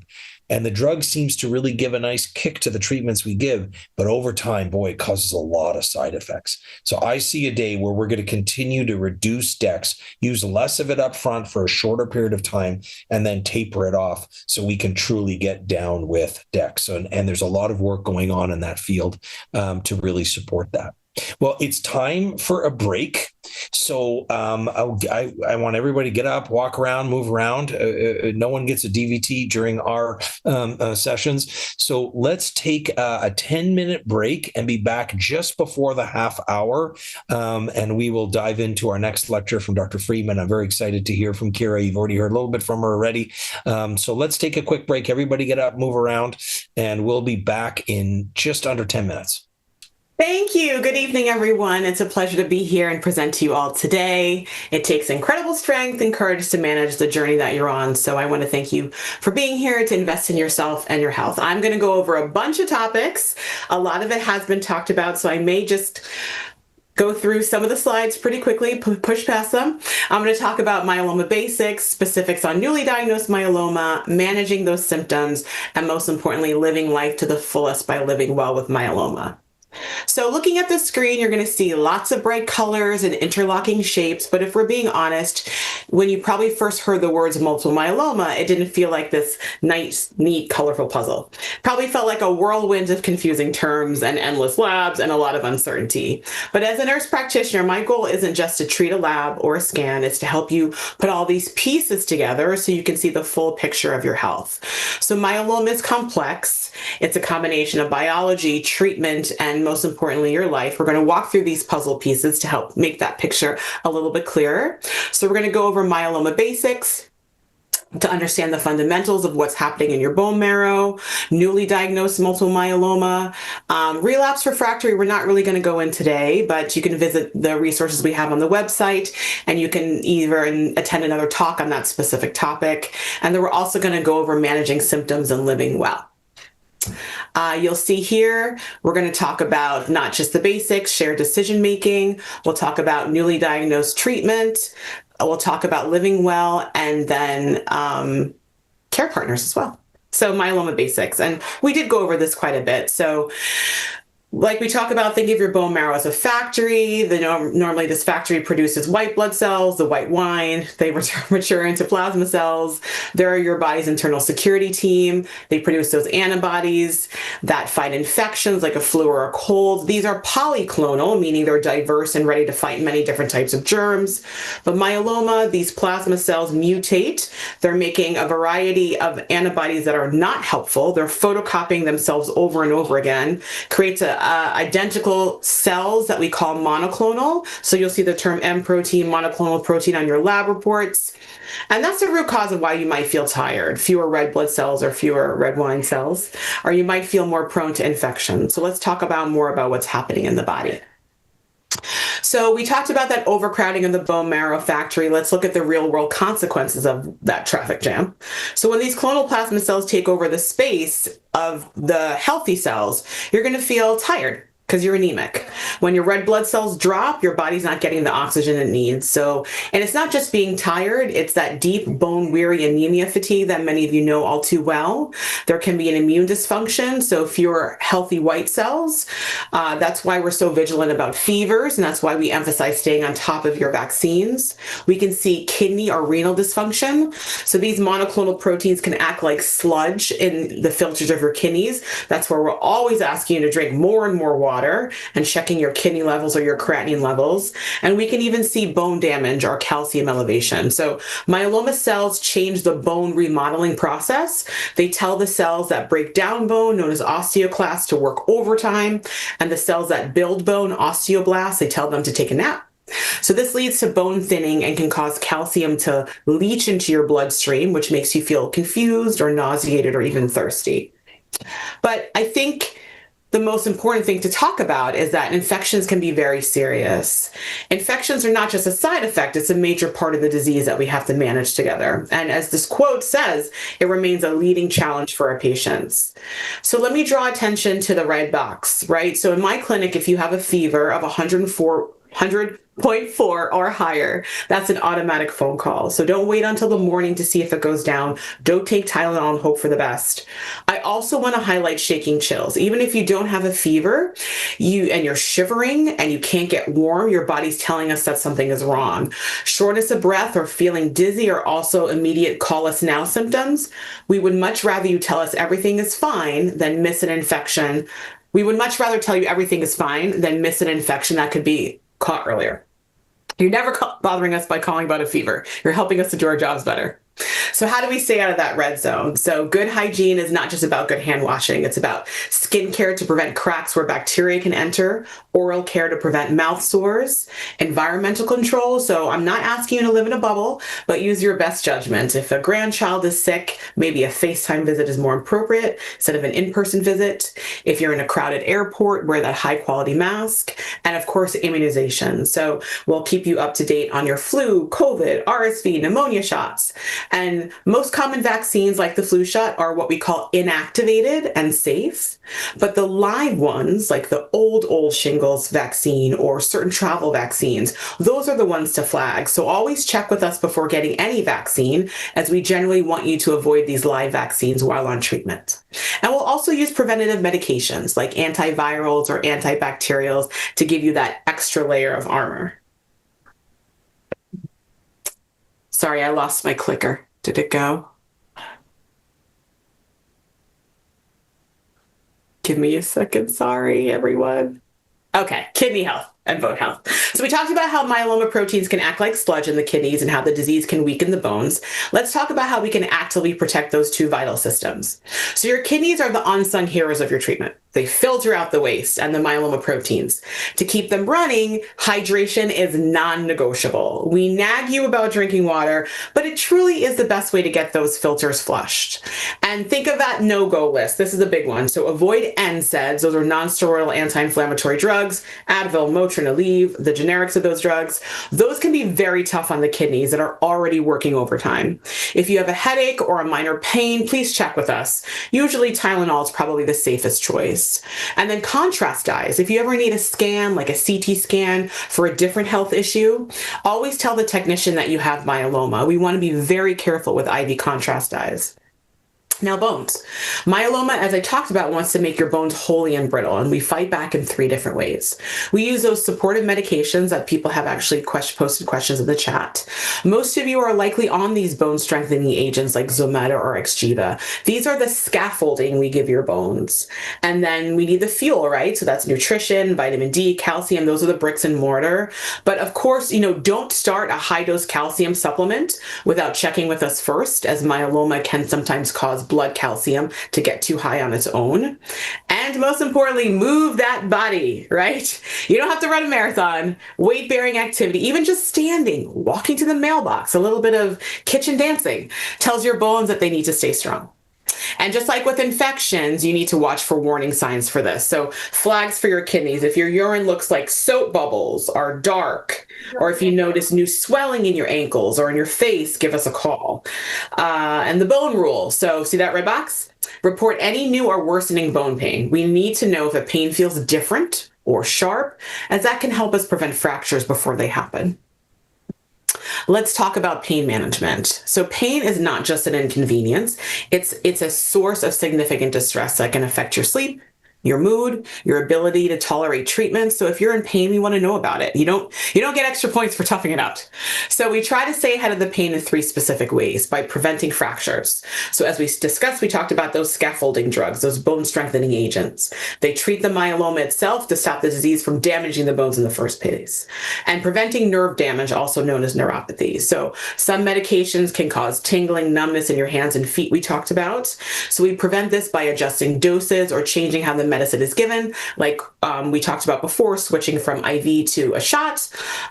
So early reporting of this symptom is important. We want to prevent things like shingles, which can cause long-term nerve pain, as we talked about in the chat as well. And then those procedures, those bone marrow biopsies that Dr. Joe was talking about, frequent blood draws, frankly, they're no fun. But we try to group these together when possible and use sedation or local numbing techniques to make sure that medical part of your journey is as comfortable as possible. Now, if pain does happen, we're going to use a multimodal approach. We're going to do the traditional route, which includes medications, maybe localized radiation for painful bone spots, even minor surgery to stabilize the spine, and then also physical and complementary therapies. Physical therapy is vital for keeping your muscles strong to support your bones. And we also highly encourage mind-body work, so yoga, meditation, acupuncture. These are scientifically proven to help change how your brain processes pain signals. And then innovative stuff. You may see scrambler therapy listed here. This is a non-invasive way we use electrical signals to sort of retrain the nerves that are sending those chronic pain signals. All right, I'm going to go to anxiety, fatigue, and depression. So this slide addresses the invisible side of myeloma. As a nurse practitioner, it's my job to normalize these experiences and break down those barriers that keeps patients from asking for help. So number one, fatigue. Look at that statistic. 98.8, just call it 100%. 98.8% of patients report fatigue. This is the number one symptom I hear about in clinic. It's important to recognize that this isn't just feeling sleepy, it's a multi-layered fatigue caused by the anemia we discussed, the stress of the diagnosis, the toxic effect of the treatments on your healthy cells. One of the most counterintuitive things about myeloma fatigue is that rest doesn't always fix it. While it sounds exhausting to even think about it, just light, consistent physical activity like that 10-minute walk I talked about is often the most effective medicine for this type of tiredness. And now look at the numbers for anxiety and depression. They say 35 to 25%. Most of us in the medical community believe that this is underreported. So why don't people talk about this? Look at the gray box in the center. I hear these phrases all the time. Nothing can be done. I don't want to take another pill. I really want to challenge those thoughts today because managing your mental health isn't always about more medication. It can be about therapy. It can be about sleep hygiene or simply finding a community that understands.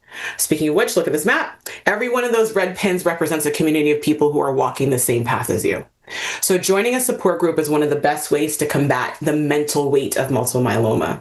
There is a specific kind of healing that happens when you realize you don't have to explain your fatigue to the person sitting next to you. They already get it, right? And then the red box at the bottom, if the weight of this disease ever feels so heavy that you have thoughts of self-harm, you have to tell us. There is no judgment, only support. We can connect you with specialized oncology social workers and counselors who are the experts in helping people navigate these exact feelings. All right, so let's talk about shared decision-making. I love this slide because it has a bee on it. It features our little busy bee. And in the myeloma world, you really have to be active as a bee. In our clinic, the best patient isn't the quietest patient. It's the one who asks the most questions. So my job is to provide the medical expertise, but you are the expert on you. And sometimes when you're in the exam room, your mind goes blank. That's normal. So use this list as your cheat sheet. Don't just look at the numbers in your portal. Ask us what they mean for your specific plan. If you see a high or a low in a lab, don't panic. Please wait for our context. It's okay to ask, what if this doesn't work? Having a plan B doesn't mean we're expecting the treatment to fail. It means we're prepared for anything. And think about the logistics, right? If a copay is too high, please tell us. We often have access to foundations and grants that can help. We don't want the financial stress to be a side effect of your cancer treatment. And remember, you're the first person to know when something is off.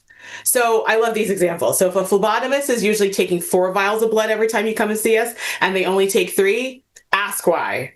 If your specialty pharmacy is usually like clockwork and they haven't called, don't wait for them. Just call us. If your shoulder hurts in a way that didn't yesterday, that's vital clinical data for us.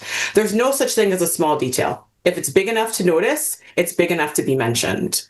And finally, know who to call for what. Because myeloma involves a village. It involves your myeloma specialist, your doctor, the NP, that's me, the nurses, the social workers, the financial counselors, all of us. If you have a side effect, you call me. If you have an insurance issue, we'll get you the counselor. If you're feeling lonely, we can find you a support group. You don't have to carry that whole puzzle yourself. You just need to know which teammates hold which piece. Why shared decision-making? So according to the Agency for Healthcare Research and Quality, the goal is simple. We want to make sure patients fully understand all their options, the good, the bad, the maybe, and that your personal goals are the compass that we use to navigate.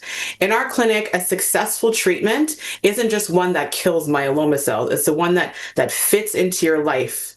So myeloma is unique because it's a journey with lots of chapters. Unlike some other conditions where you make one decision and you're done, myeloma requires us to check back in at multiple time points. So we make decisions at diagnosis, we make decisions about transplant, we make decisions about maintenance therapy. Each time we reach a fork in the road, we just sit down, just like the people in that picture, and weigh the pros and cons together.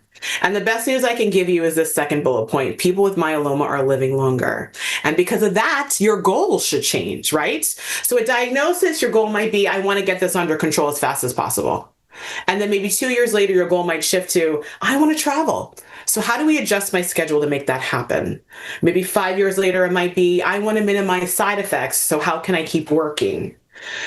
As your NP, I need you to keep me updated on those goals. Your values are just as important as your lab tests.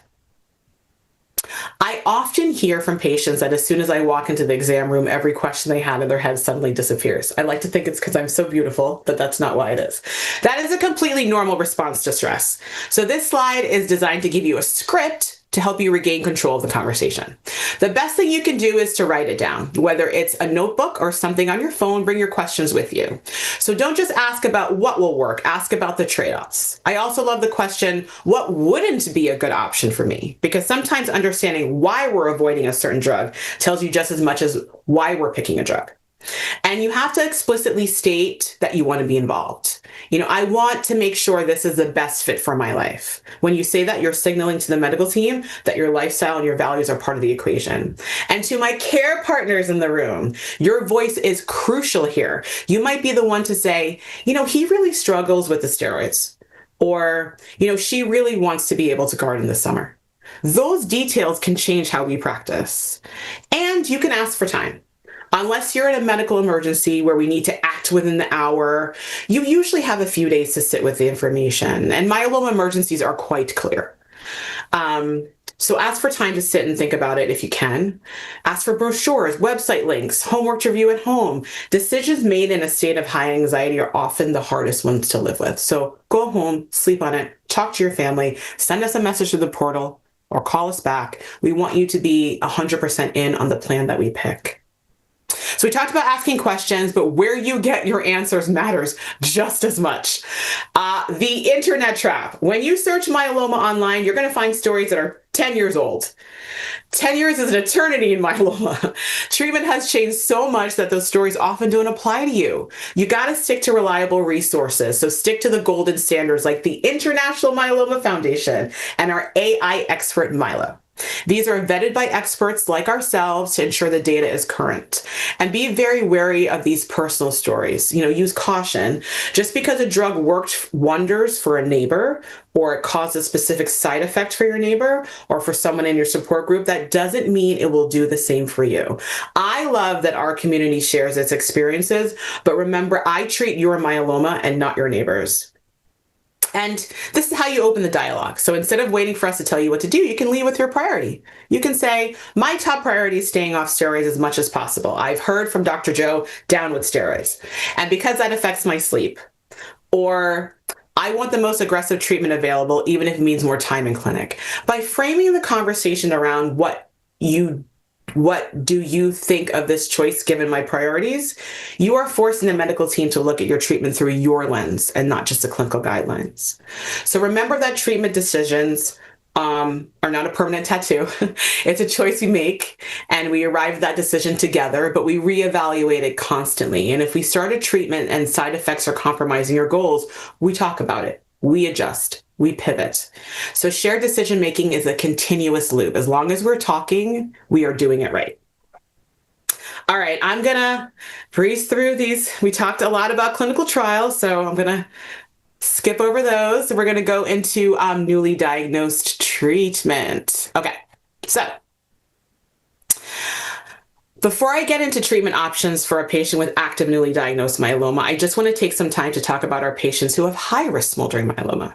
This is a recent approval that happened in November 2025, and it's super exciting and represents a major shift in how we think about the early stages of this disease. So for a long time, if you had smoldering myeloma, our only option was active monitoring, what we called watch and wait. But we learned that not all smoldering cases are the same. So now we look for that specific high-risk markers that tell us that the disease is likely to progress to active myeloma within 2 years. You can see the criteria right there. And in November 2025, the FDA approved a new option for this specific group of patients with Darzalex Faspro monotherapy. So by starting treatment at the high-risk smoldering stage, rather than waiting for full-blown symptoms, there was a 51% reduction in the risk of the disease progressing or causing death compared to just watching it. So we're effectively trying to intercept the cancer before it can cause damage to your body. Now, this is a big decision, right? On one hand, you're starting a treatment and its potential associated side effects earlier than we used to. And on the other hand, you're significantly lowering the chance of myeloma becoming active and causing those crab symptoms that we talked about. Now, for some, active monitoring is still the right choice. There's no wrong choice here, only the best choice for your specific specific situation. So that's why shared decision-making becomes vital. We have to weigh your individual risk, your lifestyle, your comfort level with starting therapy now versus continuing to monitor it closely. Let me go to the next slide. All right, newly diagnosed folks. So if you are newly diagnosed, your treatment is generally broken down into 3 distinct phases. So think of this as a 1-2 punch followed by a long-term guard. We don't want to just get rid of the myeloma. We want to keep it away as long as possible. And we went over this quite a bit today. So phase 1 is the induction portion, the reset. This is where most of you are starting. We want to rapidly reduce the number of myeloma cells and bring your labs back to normal.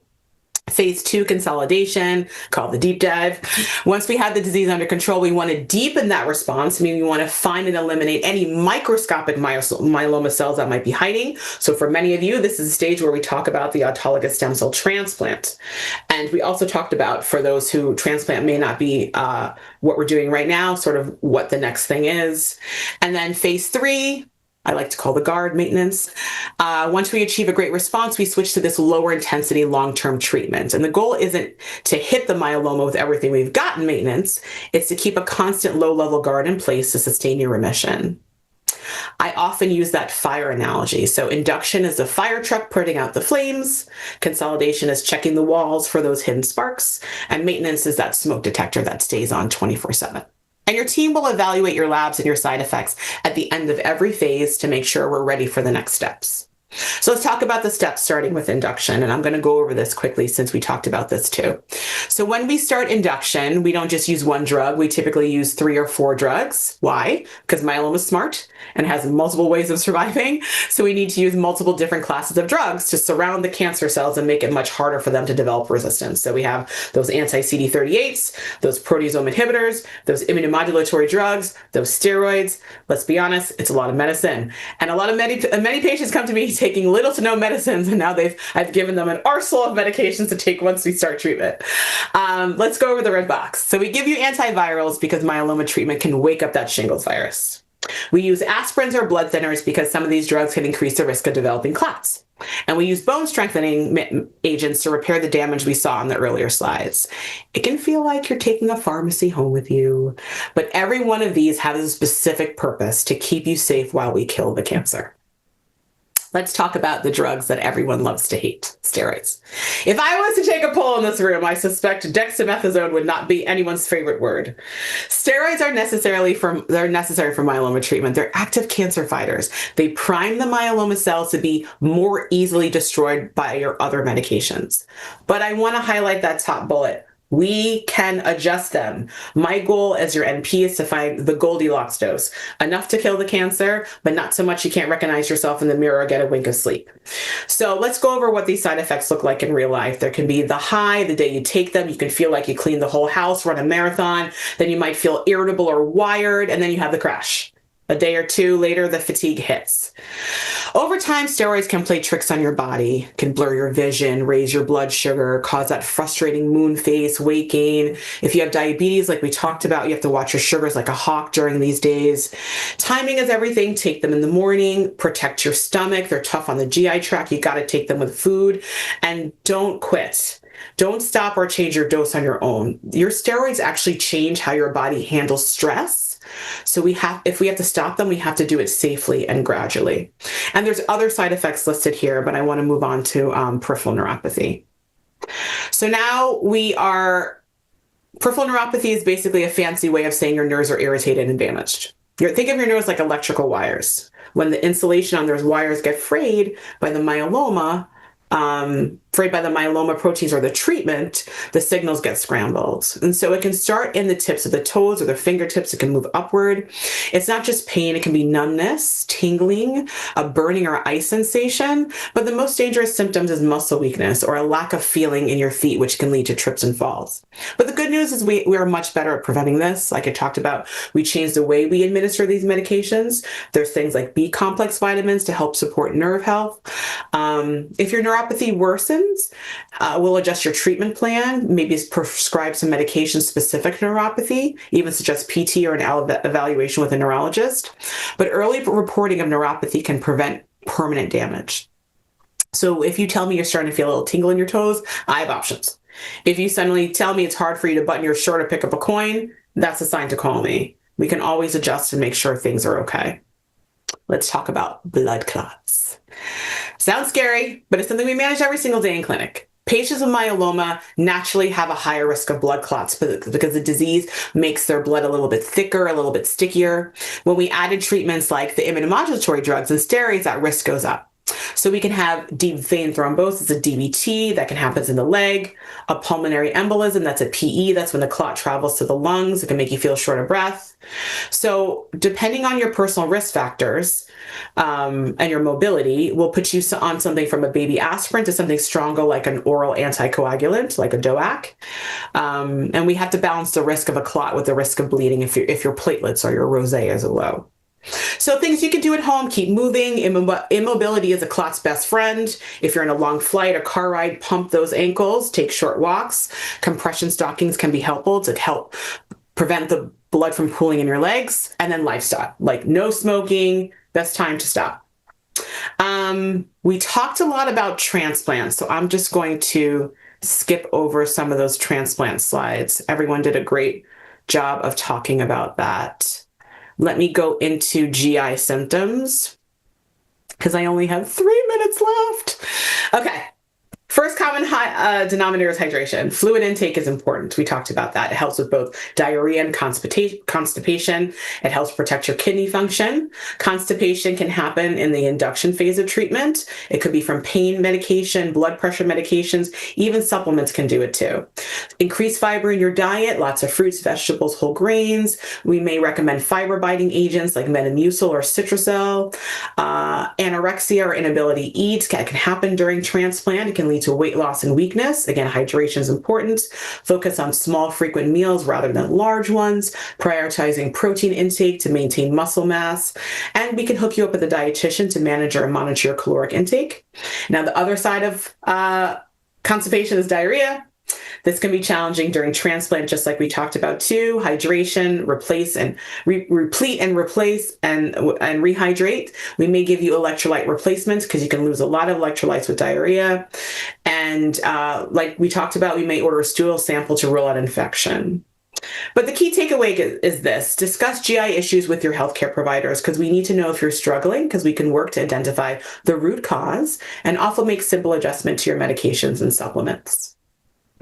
We talked a little bit about the post-transplant time, so I just want to hold space a little bit for the care partner during transplant. So you'll notice the word essential is bolded on this slide. In the world of transplant, a care partner isn't a luxury, it's a clinical requirement. You are eyes and ears at home and the bridge between the patient and the medical team. So, a care partner can be a singular or a plural person. It doesn't have to be one person doing 24/7 duty for 3 months. We actually encourage a rotation of many people, families, and friends to prevent caregiver burnout. It's good to have a calendar or a sign-up sheet or some form of organization for rotation for care partners. And care partners have to take care of themselves too, so they can take care of you. We talked a little bit about maintenance. We talked a little bit about MRD. So let me go over in the last a minute and a half that I have about healthy practices and living well. So I spent the chunk of the time talking about transplant side effects, treatment, but I want to talk about you. So mental health and connection, the diagnosis is heavy. Almost every patient I treat has a moment where they feel overwhelmed. It's normal to feel that way. So seeking out social engagement and stress reduction is a survival strategy, whether it's a support group, a therapist, weekly coffee with a friend. Staying connected is vital for your immune system and your health. And your body's doing a lot of repair work right now. So giving it sufficient sleep and nutritious fuel is really important. And then one of the biggest mistakes we see is when patients let their relationship with their primary care physician slide. Your PCP is still your quarterback for everything not related to myeloma. You still need to manage your blood pressure, your cholesterol, and your diabetes. We are the specialists for your myeloma, but your PCP is your specialist for your overall longevity. So make sure you keep those annual checks and see all those things listed there that you really need to keep on top of. And then the last piece is I want to highlight sexual health, because it's often the one thing that people struggle the most with and are most shy to talk about. Myeloma and its treatment can affect intimacy, whether it's due to fatigue, body image, physical side effects. Please know that you can talk to your team about this. We have resources and strategies to help you maintain this important part of your life. Like in MSK, we have a whole sexual health program and department. And then 5 seconds left. Okay, here are all your IMF resources. I know your head's swimming with the names of all the things we talked about. The International Myeloma Foundation has a booklet for almost every drug and scenario we've covered, from understanding Revlimid to understanding the immune system. They're written in plain language by medical experts. I recommend downloading the patient handbook. We also have the info line. Our myeloma.org website is a goldmine of up-to-date news. Remember, we talked about avoiding those outdated Google searches. This is where you go for a reliable 2026 accurate information. And if you're a visual learner, you can check out our IMF videos. They have a series called Myeloma Made Simple that breaks things down like by specific antibodies, infections, into bite-sized, easy to understand clips. And then if, like Dr. Joe said, if you have a question at 2 a.m., the AI-powered tool Mylo is available 24/7 in multiple languages. So if you remember nothing from today's presentation, remember, look at the words at the bottom of the screen. You are not alone. You have your medical team, you have your care partners, and you have the global community at the IMF. You know, the puzzle of myeloma is complex, but it's also solvable. You have the tools to ask the right questions. You have the resources to navigate with confidence. And remember, you're at the heart of this journey. You're never walking it alone. And I just want to personally thank you so much for your time and allowing me to go 1 minute and 19 seconds over, and for your attention today, and wishing you all a confident path forward. Thank you so much, Amy. Fantastic. Wow. Lots of great information. I know there's a lot to digest there, but you can always watch the replay over and over again and catch every word that Amy said. We're going to move now into a Q&A with the whole of the crowd, and I'm going to ask each of you to be like in rapid fire mode. We're going to try and answer these questions in 20 seconds or less. Amy, there are 2 questions that are very similar here. Someone says, I stopped Velcade because I developed peripheral neuropathy. Is the neuropathy permanent or can it improve over time? Someone else, almost the exact same question, said, I've had it and I have ongoing neuropathy. Can it be reversed once it's there? It depends on how significant that neuropathy is. About 1/3 of peripheral neuropathy actually does not resolve. And that's why it's so important for us to get ahead of it and sort of constantly ask you questions along the way. How are your hands and feet feeling? Is it just a tingling? Is it a numbness? Or is it now that's transient? Or is it now more a pervasive, constant numbness? I'm dropping things. So if you are, and it also depends on how far out you are from the medication that caused the neuropathy.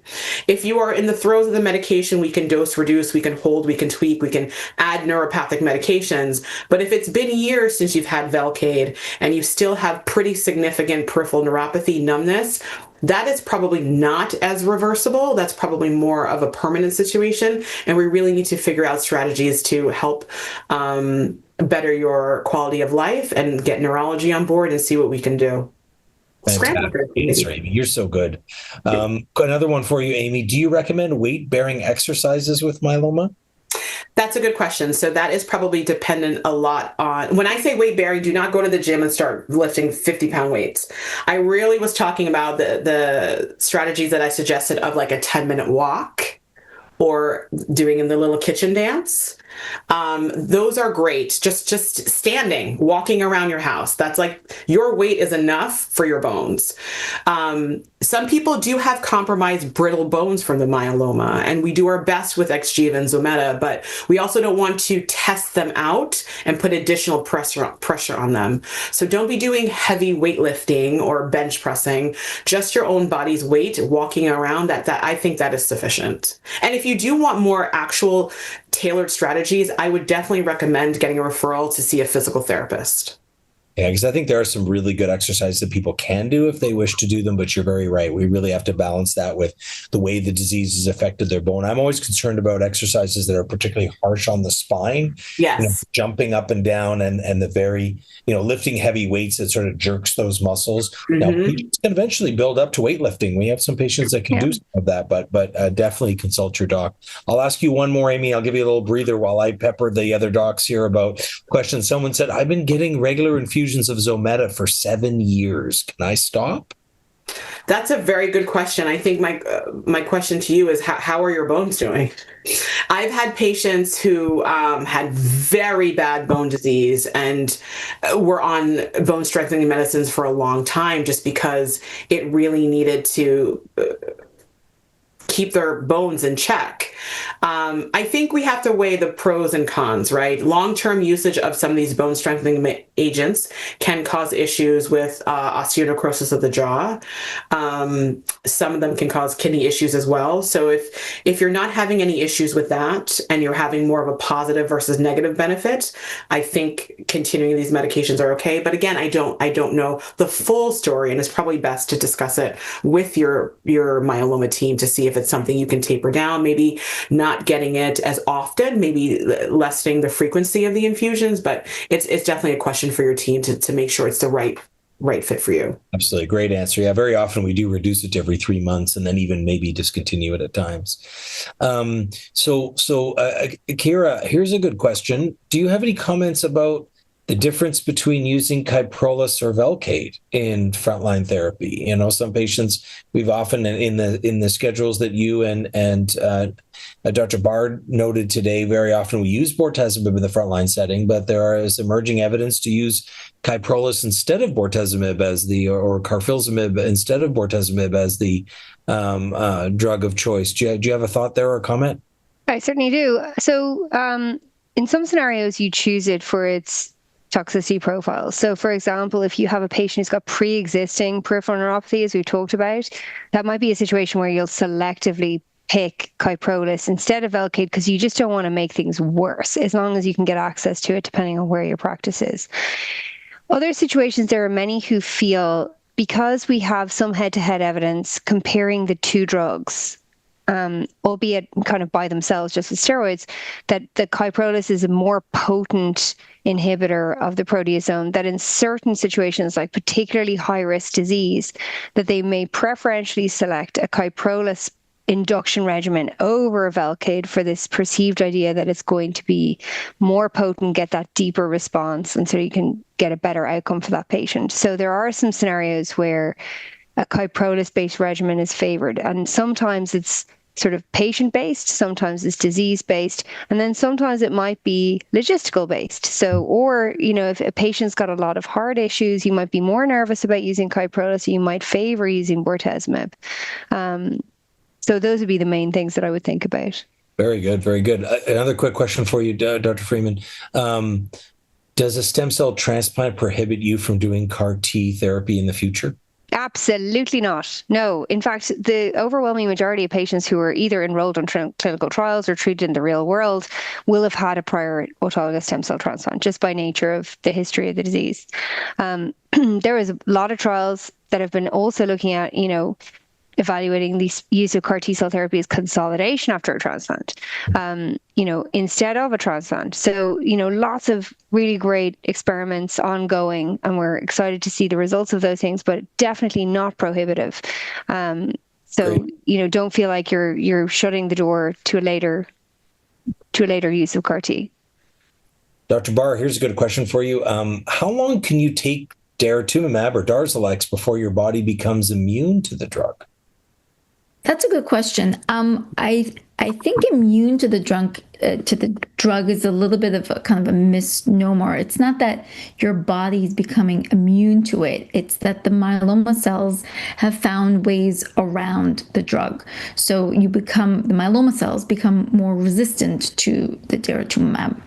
So you take it as long as it's working and you're tolerating it, basically. Excellent. That's really good. I'm really glad you explained that, because I think sometimes people use that phrase. I've kind of become immune to it when that's not really the case. So really, really well explained. Here's another question for you, because we didn't get a lot of time to have a lot of discussion around smoldering myeloma, but I won't read the whole question. It's rather lengthy. But someone was saying that, did their smoldering myeloma get changed by them having an infection? Sometimes we get a question that someone says, did the infection make my smoldering myeloma worse or better?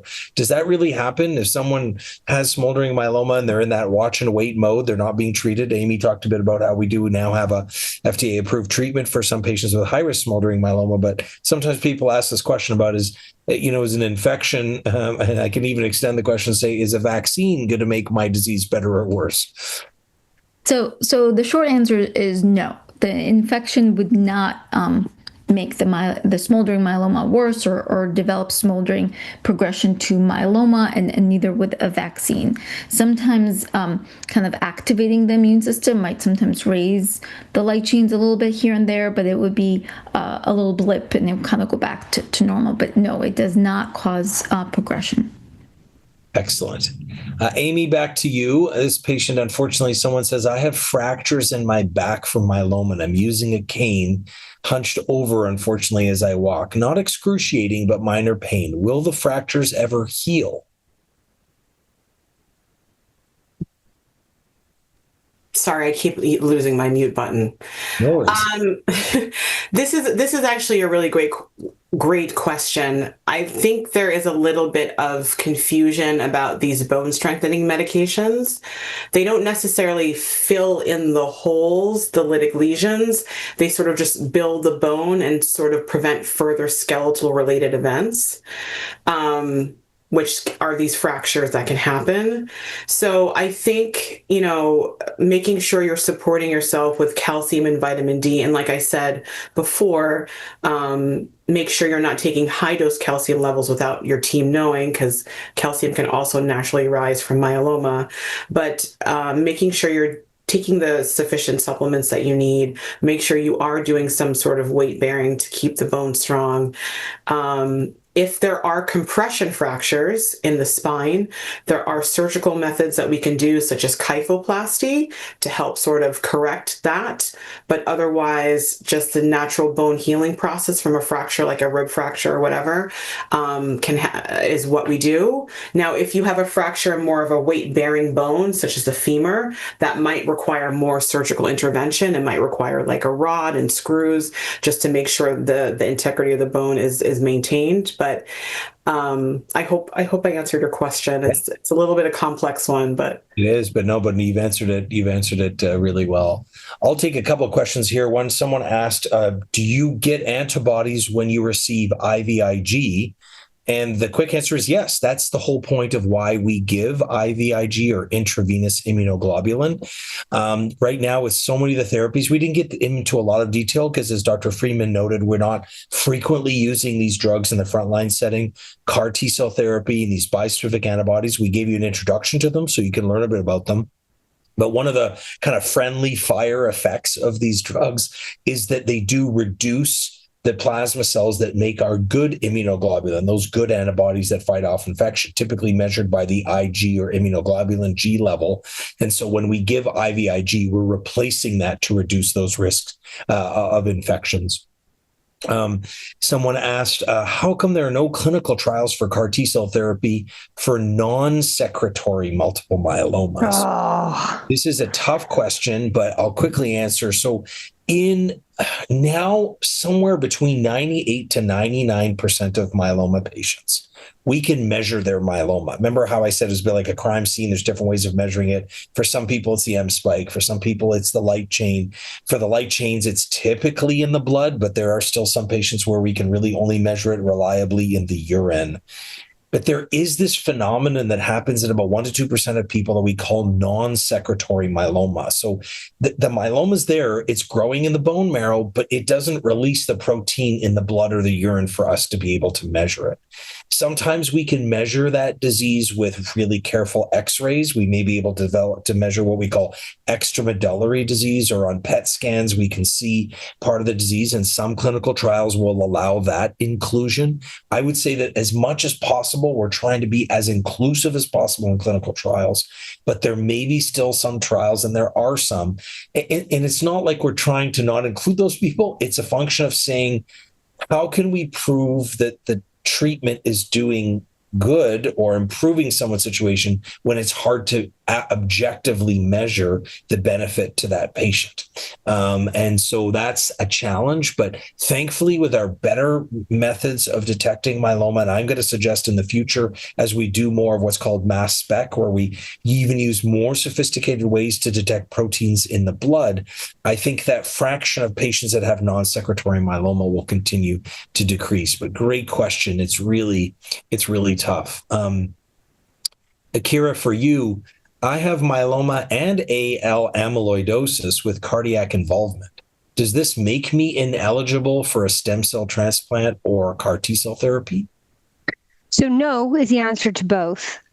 So for quite some time, actually, patients with amyloid, one of the sort of go-to treatments was AL amyloid. And actually, that's something that we're revisiting a little bit more and more, because the therapies that we're using now for amyloid are getting better.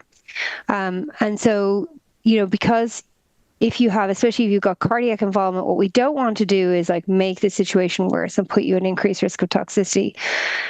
There's been some really nice studies involving daratumumab now in patients specifically with amyloid to show that they actually can have quite good responses if you just give them more time, and maybe you don't need to rush to transplant. So I think we're a little bit more, what's the word I'm looking for? Hesitant to go straight for transplant than we used to be with AL amyloid. And as for CAR T, yes, we've got real world data showing that it's effective and it can be used. I think that's either published or imminently about to be published. And actually, there's some great clinical trials specifically enrolling amyloidosis patients for novel CAR T-cell therapies that may be even safer. So definitely, seek out what clinical trial options there are. Depending on how your heart is doing, if you have some degree of improvement and, things go well, you might still be eligible for clinical trials for patients with amyloid. So options hopefully there, but no, neither thing is precluded from you.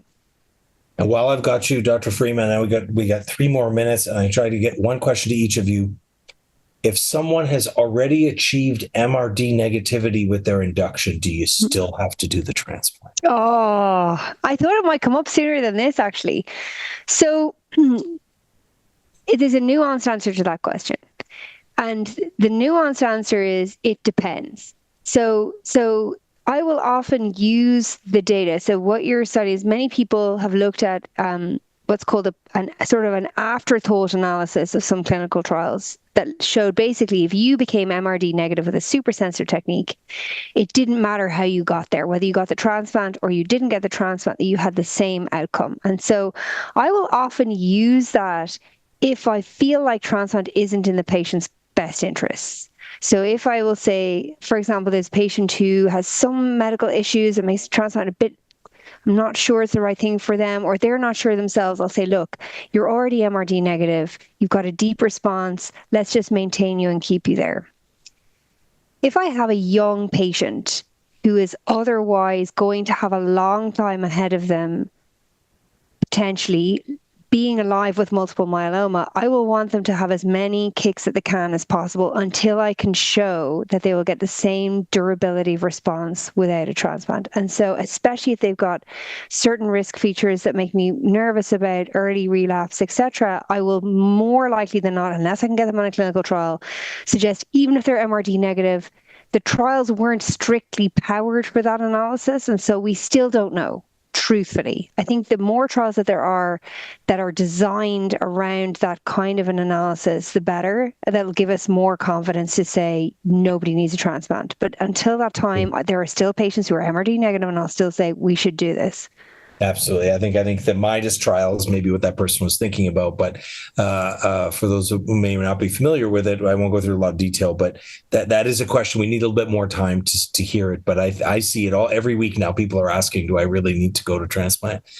Two last questions. I got to wrap up quickly. So Noffar, someone asked a great question here saying, why are some patients put on lenalidomide maintenance, but other patients no maintenance and others actually 2-drug maintenance? I know that's a lot to ask you in 30 seconds, but maybe you could break that down for us.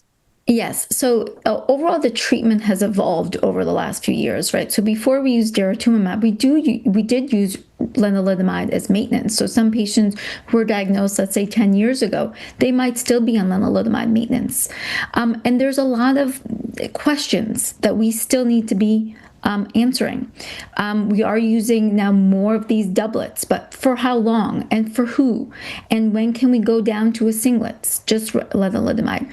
So these are all questions that are being asked in clinical trials. I would say patients who are not getting any maintenance, maybe that's part of a clinical trial. Definitely some clinical trials are, after a few assessments of MRD, for example, might stop maintenance.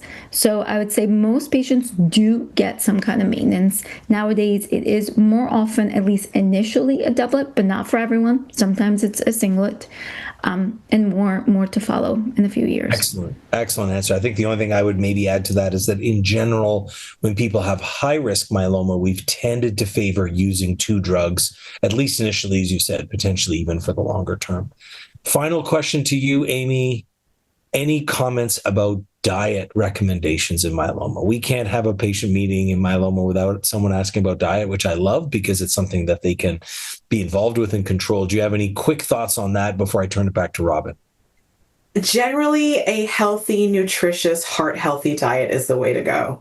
I think the only caveat is the glucose piece, right? Because steroids are a part of a lot of the regimens that we do, although we do our best to taper them down when we can. They do drive up your blood sugar. So you really need to be cognizant of those sugary foods, glucose-laced type of foods, particularly on the days that you take Dex and the day after. I've had patients who are pre-diabetic and get pushed into diabetes with therapy. So I think you really need to be cognizant of your sugar intake if you are borderline diabetic, particularly if you're diabetic. But a diet that's rich in fruits and vegetables, lean meats, low-calorie protein, because we really want to build that muscle mass, is really the way to go. And lots of hydration. And when I say hydration, I'm not talking about 6 cups of caffeinated coffee, 3 cups of caffeinated tea, and some sort of energy drink. All of those things will dry you out. Caffeine is a diuretic. Don't get rid of your coffee. Just make sure you're supplementing it with a good hydrating source, such as water or whatever your favorite drink is, lemonade or whatever. Excellent. Oh, so grateful for your insight. And I know that there's a lot of expertise at your site around dietary things. And I turn it back to you, Robin. I know that one of your favorite things to do, Robin, is to encourage people to go to the myeloma website, look up our videos, our Living Well videos, where Dr. Urvi Shah has really gotten deep into the discussion around nutrition in myeloma. So I know that's one of the things that, talk about a cue. There you are. I'll turn it to you, Robin, to wrap us up. And I'm just going to quickly say thank you again to our speakers for being so amazing. So appreciate you. And Robin, the floor is yours. Well, I've been sitting here listening and learning after 26 years of dealing with myeloma. Every single time I'm on a call, every single one of our wonderful doctors and nurses, what you provide to us is hope, hope based in science, hope based in research for all of our futures are much brighter because of each and every one of you. So thank you to each of you, and thank you to everyone being on this call. And Amy, I loved one of the slides where you said at the bottom of the slide, make sure you read this. And just to remind everyone, at the bottom of that slide, it said, you are not alone. And no one is alone. We are all here. We are a community. We are a family with 2 M's. And we are just all here for each other. So Dr. Joe, this slide is again a of showing where our replays are available. And there are so many on nutrition and psychosocial health. And we just recently had one on exercise and movement. All of these things contribute to each one of us, whether we're patients or care partners, doing well and living well with myeloma. So, with all of that said, and I know you're probably all getting a little tired. We're 3 hours in, so we're going to wrap it up here and just remind you to please take the survey that will be popping up in your box at the end, or it will be coming into your email tomorrow morning. However, you provide us with that survey information is really important and appreciated. So, thank you so much for that. And we will move forward to, again, our final thanks to our sponsors for this evening. And it's my pleasure to say good night. Have a wonderful evening.